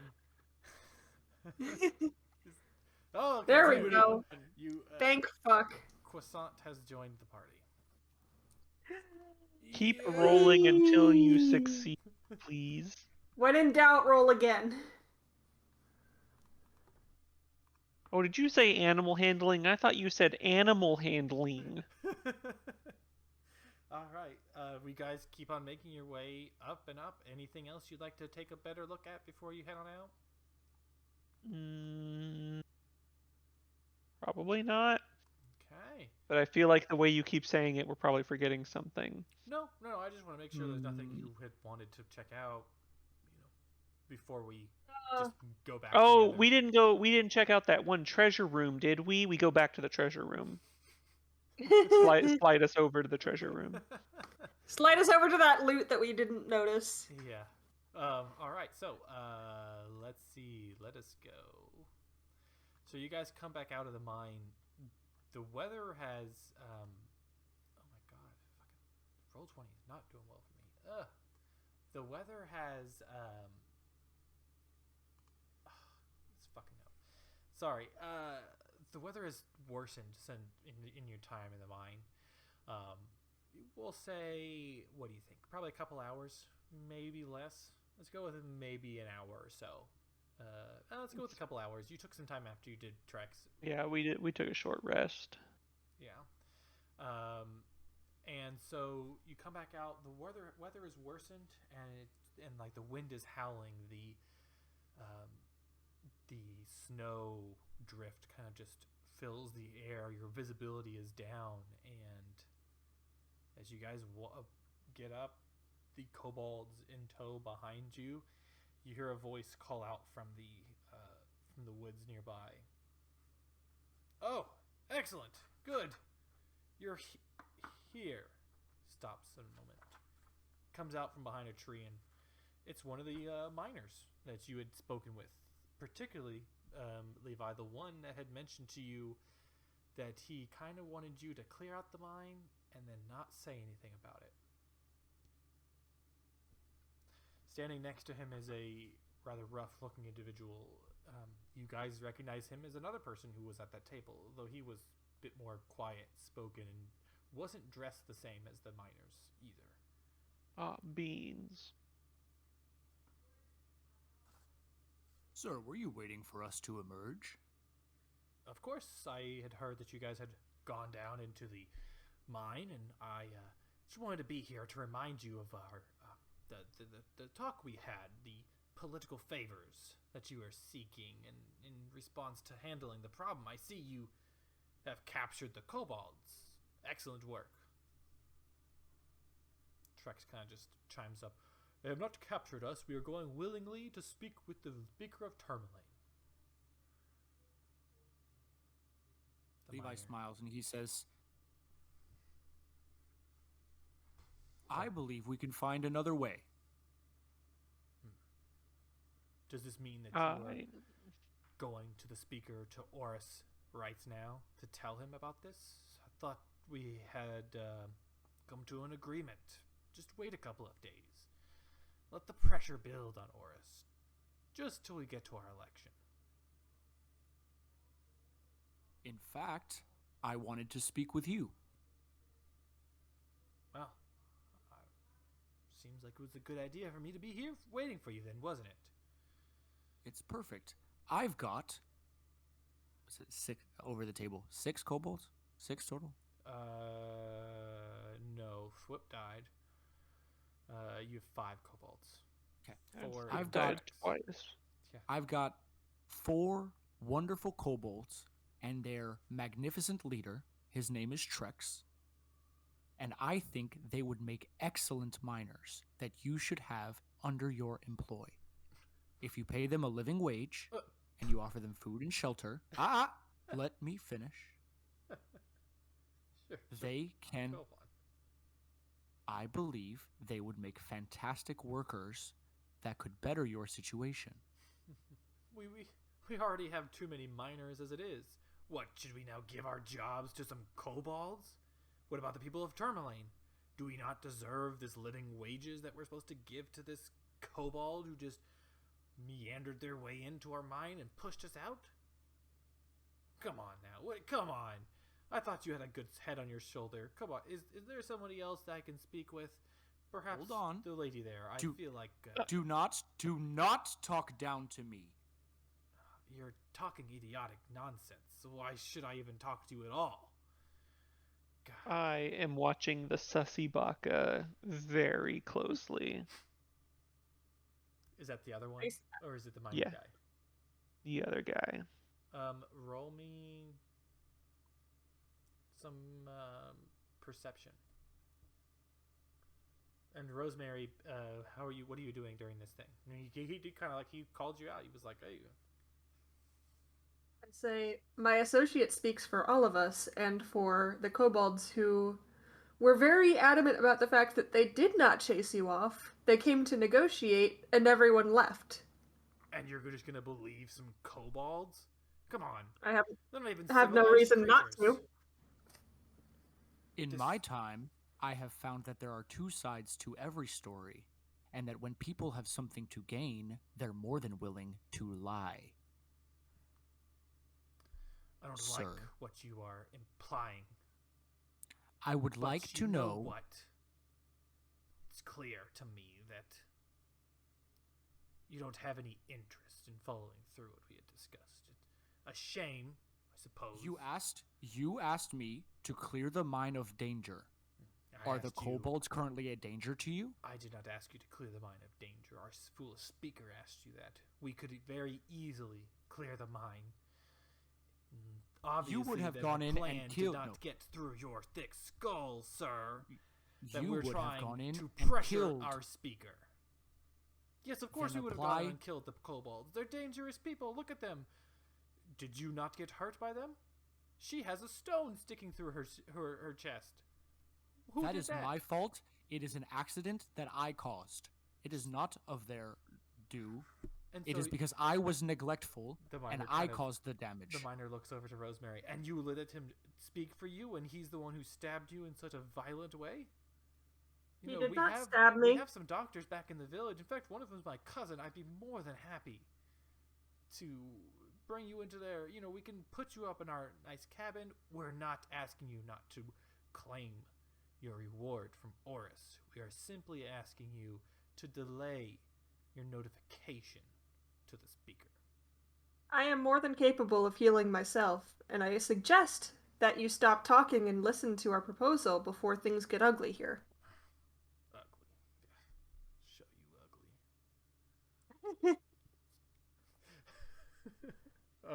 If you would like to show us ugly, we merely have to look at your face. Are you done? Oh ho ho! What a unique comeback, sir. I was going to High say the five, same Levi. thing.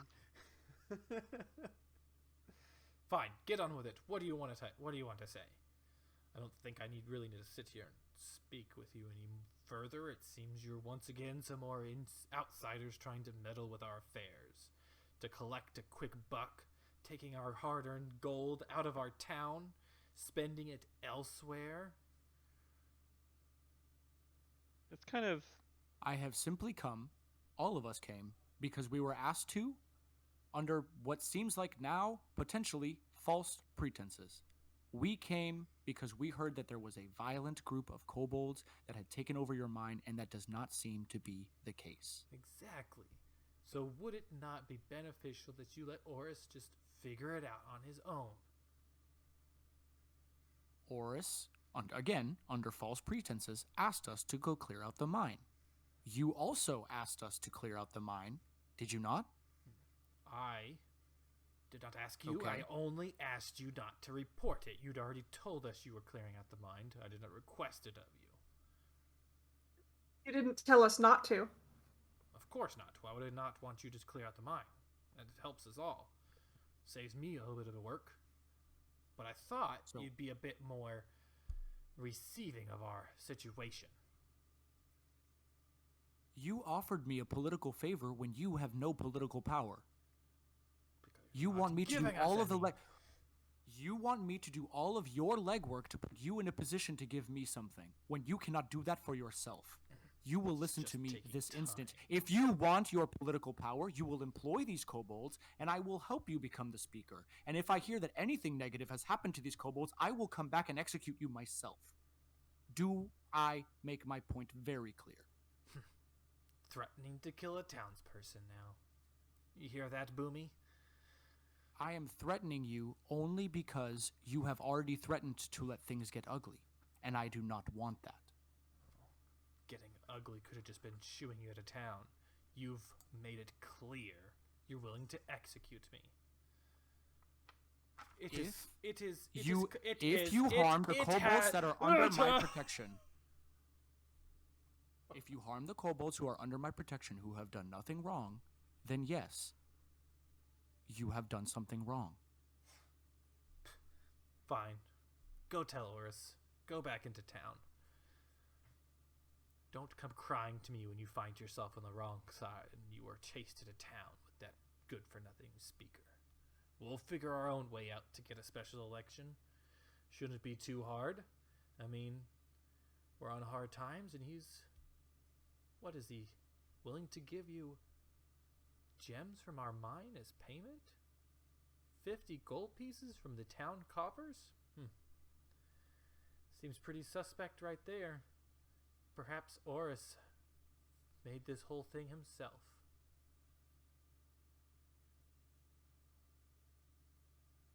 And he kind of just starts... Hey, sorry, quick question. Yes. What is it? How do you two know each other? Boomy here has been helping out Tourmaline for a while. Him and his... we go back a long way. That's weird. You were saying all that stuff about outsiders and, you know, people who don't come from within the city, but he's not from here? No, he's not. But unlike you outsiders, he has come and graciously offered his help with no ask. So, sort of what the kobolds are doing in offering loyal workers in exchange for only what you give the other workers under your care. Yes, but whereas you have a group of pests, I have a hardworking member of society. Yeah, Potato. Levi's walking up and punching him in the face. All right, let's do it. You're gonna punch him in the face? Roll initiative to see, because he sees you coming. Oh yeah, that's fine. I know we're still here in this map, but Can Rosemary do a thing real quick in that she's going to take off her hat and throw it at him in hopes that and a bat is going to come out and hopefully fly in his face and distract him. All right, it does. It's successful. A bat flies out, and he's like, "What the goddamn shit?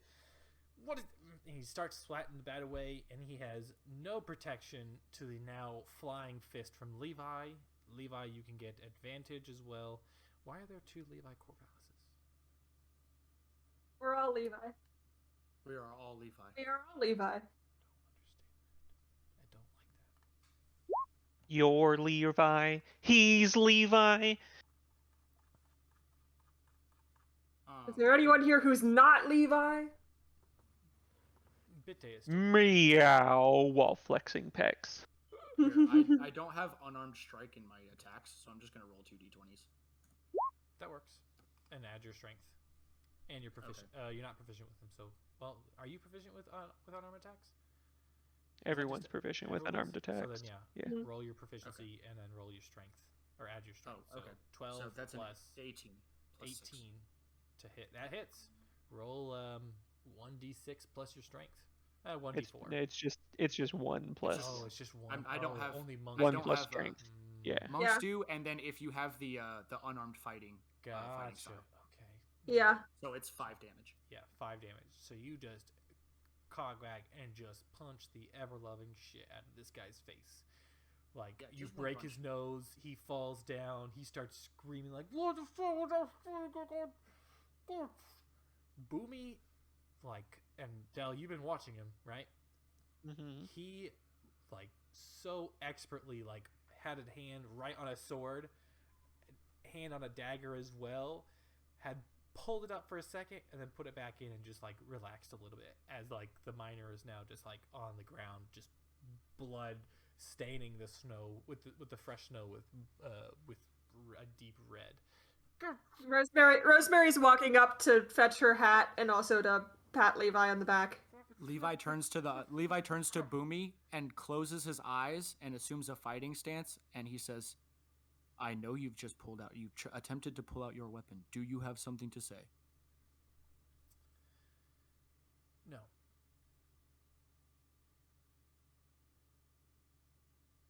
Well, I point to him and like, does he speak for all of the miners? He does. Would the miners accept more workers if they are loyal and true. They might have. But probably not anymore.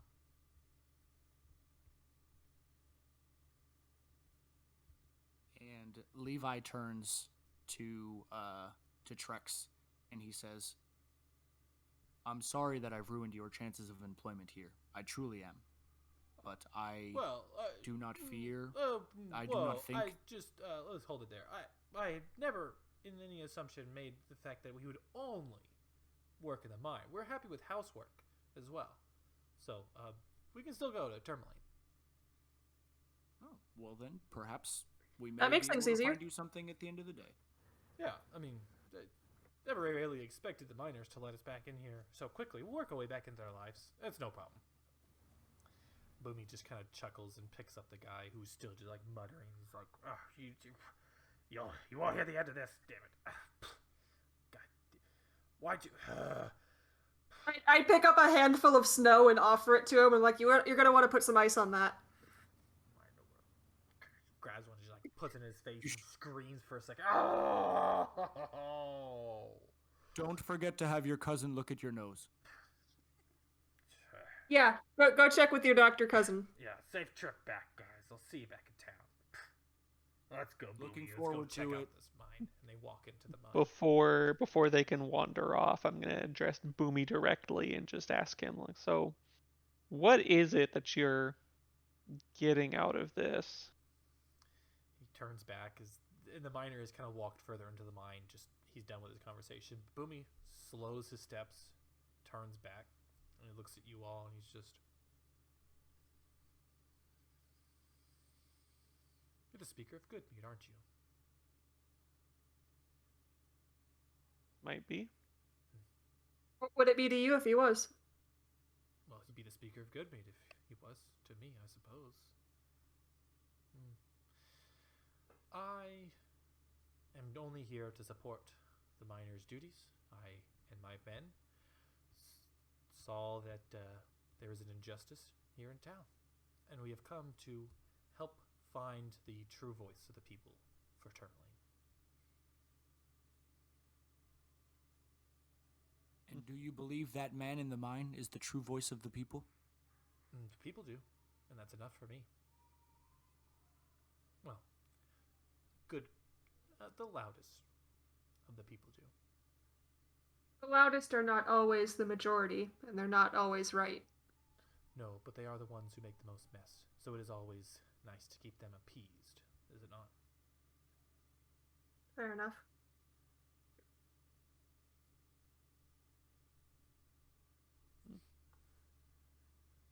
Interesting.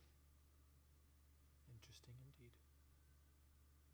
So, we'll see you again sometime soon.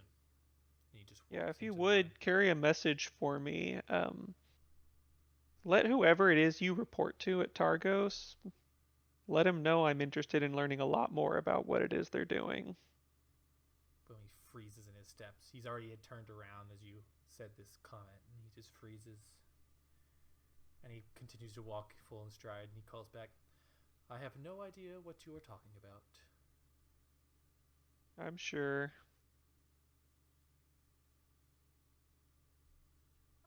Oh, my dude.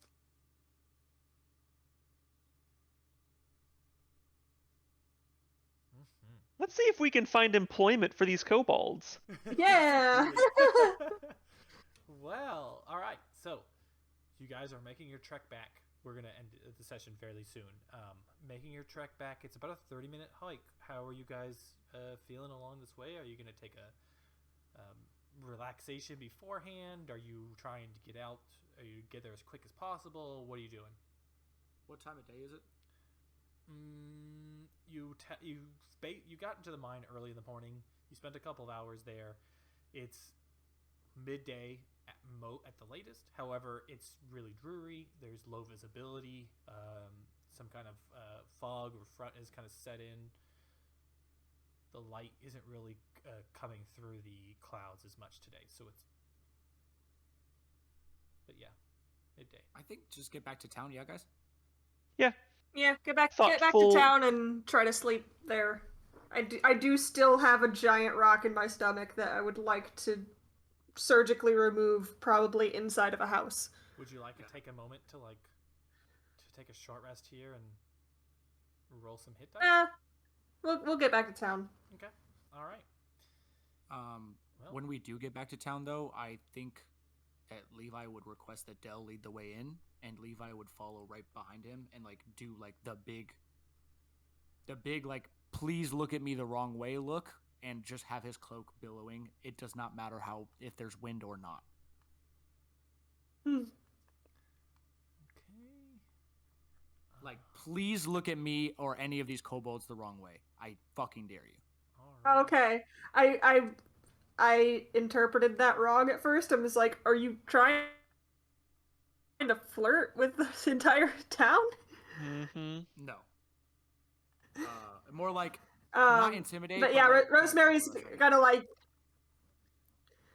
Yeah, Rosemary is gonna like. We only have like 5 kobolds with us. I imagine we're not gonna be in a single file line, so she's gonna like kind of lead up the back of the group just to make sure that no one tries any shit, and it's very clear that these guys are with us. Yeah. All right. So you guys make your way. And as we're walking back, like while we're still outside of town, I'm just gonna pull out a notebook, make a couple of notes, and do like a rough sketch of Boomy. Okay. Just kind of like a, since we're walking and stuff, just a basic approximation of his features and. Also, Rosemary definitely has a malnourished capybara under her arm. Oh, yes, no, this sorry. is a strange-looking map. This isn't tourmaline. It is not. Oh no! Not yet. It isn't. I was like, you're asking us about hit dice. I gave you like- a chance, Rosemary. You did give us a chance, but like in character, she would have no reason to want to take a short rest, because she'd be like, it's only a short trek back home. We'll go and be there. So you guys make your way back. You, Bitte, as always, traveling, kind of just keeping an eye out as you guys walk along. You've conversed a little bit with Trex. You talked about, what he's done. He basically gathered the kobolds from around this area and led them from their haven. I think Hovel, I think is what I was trying to think of. Hovel. Yeah. And was like, hey, let's just go to the town and let's, we'll make a big splash of it. We'll go to the mine and see if we can communicate with those because we have good skills at it. We'll talk with them. Maybe they'll help us. Maybe they won't. Either way, they'll notice us. Yeah, you guys come across, you're walking along the stone path back towards town, and there is a tree that was not downed before, now downed in front of you. Imagine it's cut nicely and not just like ripped out of the ground. It's not really blocking. And someone put all these torches out. Yeah, ignore those. I had to give it light really quickly. I wanted to put them elsewhere, but unless they're on the same thing or on the dynamic lighting thing, they don't work. So they're here. So it was like cut down and not like naturally fell down.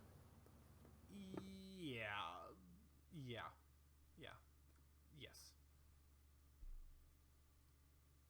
Cool. So what's our visibility like? Because it's snowy and. So because I just got it for more. The pathway has sunken down a little bit to where like you used to be traveling at the same level as those cliffs before, but now the path goes through it.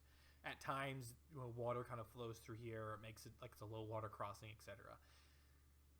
But you go through it because it's just the most direct route to town, and your visibility cleared up underneath. You kind of get below the fog here, so to speak, a little bit. It's still not great, but you can see everything very clearly underneath, and above the top of the cliffs, you can't see beyond it.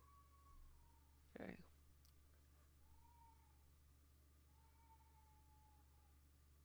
So, But we can see what kind of looks like a cave over here. oh yes, so that is there's a pathway that you notice on your way in, like a rough trail. It's like a dirt trail that goes up that you can get on top of the cliffs through that way. So like, and you can walk forward if you want. Or I know it always sounds like I'm trying to lure you into something, but it's not always that way. I mean, is there a way around the tree, or is it completely blocking our path? There's a way around the tree. You just have to kind of like shuffle really close to the sides of the cliff. Maybe break a few branches, or you can try to hop across it. It's a big tree, so you'd have to like. It's gonna stop you for a moment. Let's go with that. I think Levi looks at Bita, and he says, "Bita, do you think you and I together could move this tree? I imagine perhaps wagons or caravans may need to get through here at some point, especially if they're going back to the mines. And I would feel bad leaving it in the way." Of course. Of course. Ah, fuck. I'm just gonna give up. Of course. Of course. Yeah, there you go. Yeah. Sure so what you thing. guys Well, like? righty do. Yeah, just like that. Yeah, I think Bita and Levi would try to move it then, and anybody else who wanted to help. But I would like to climb this tree, Okay. and I'm. Yeah, go ahead and make me roll something. You said there is a path over here? There is a path, yes. So, Which direction was the tree cut down from? Over here or over here? Does the it left matter? side. This side, the one that looks like it has the smaller roots. Yeah, so you guys get close. Now, Dell, start roll me athletics. Hiya. Okay. Hey, 16. That's not too bad. You get up. What's the first thing you do when you get to the top of the tree? I'm gonna pull out my short bow, and I'm gonna attempt to hide myself and act as lookout. So you've climbed up to the top of the tree. You're almost about the same height as the cliff. Now you found yourself in a bit of a pickle, though, because the higher you get, the more into the fog and less visibility you get. Yeah, I don't need to be up like super high. So like on the first branch Just- or so? Yeah, a little bit of. I mean, not quite like the first branch. Just up a little bit, enough to where I feel like I'd be covered by foliage. Have a Gotcha. little bit of a vantage point. I don't need to be like all the way up. Okay. All right. Fair enough. It is Bitte who first hears it. The notching of an arrow right at the top of the cliff. And he shouts out, "Ambush!" And seconds later, arrows start raining down upon you all.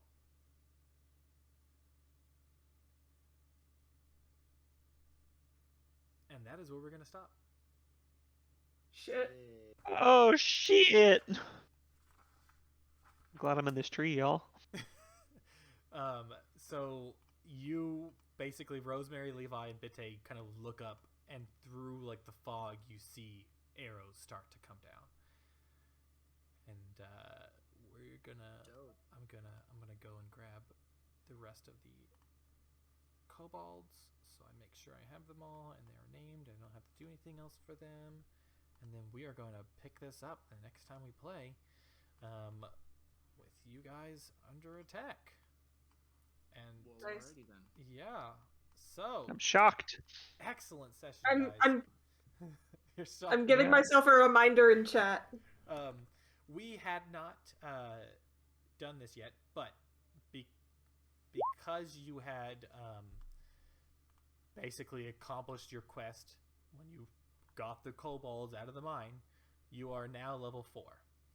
Nice. So Huzzah! we will Hey. say the start of this session is at level 4. Now, leveling up, if I'm not mistaken, does not grant regeneration of your health.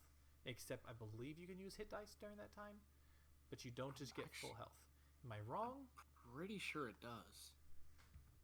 A lot of times people have used it as a long rest, but if you want to keep the hit points down, I'll just put that I'm 7 down.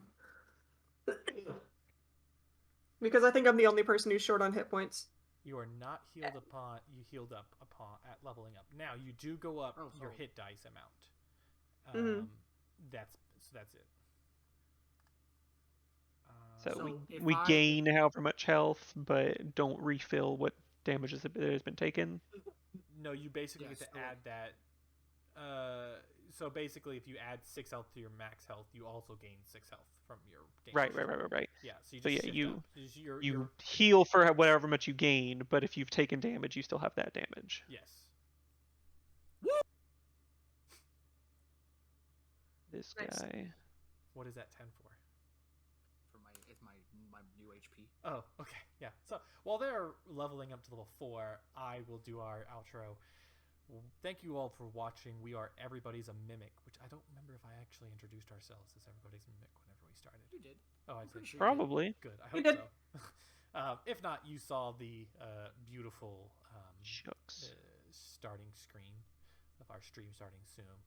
But I am Corey, your Dungeon Master. This has been session 13 of our actual play of Icewind Dale, Rime of the Frostmaiden. I was joined so wonderfully by our players, Del Nadre, who was played by Blake. Levi, who was played by Ben.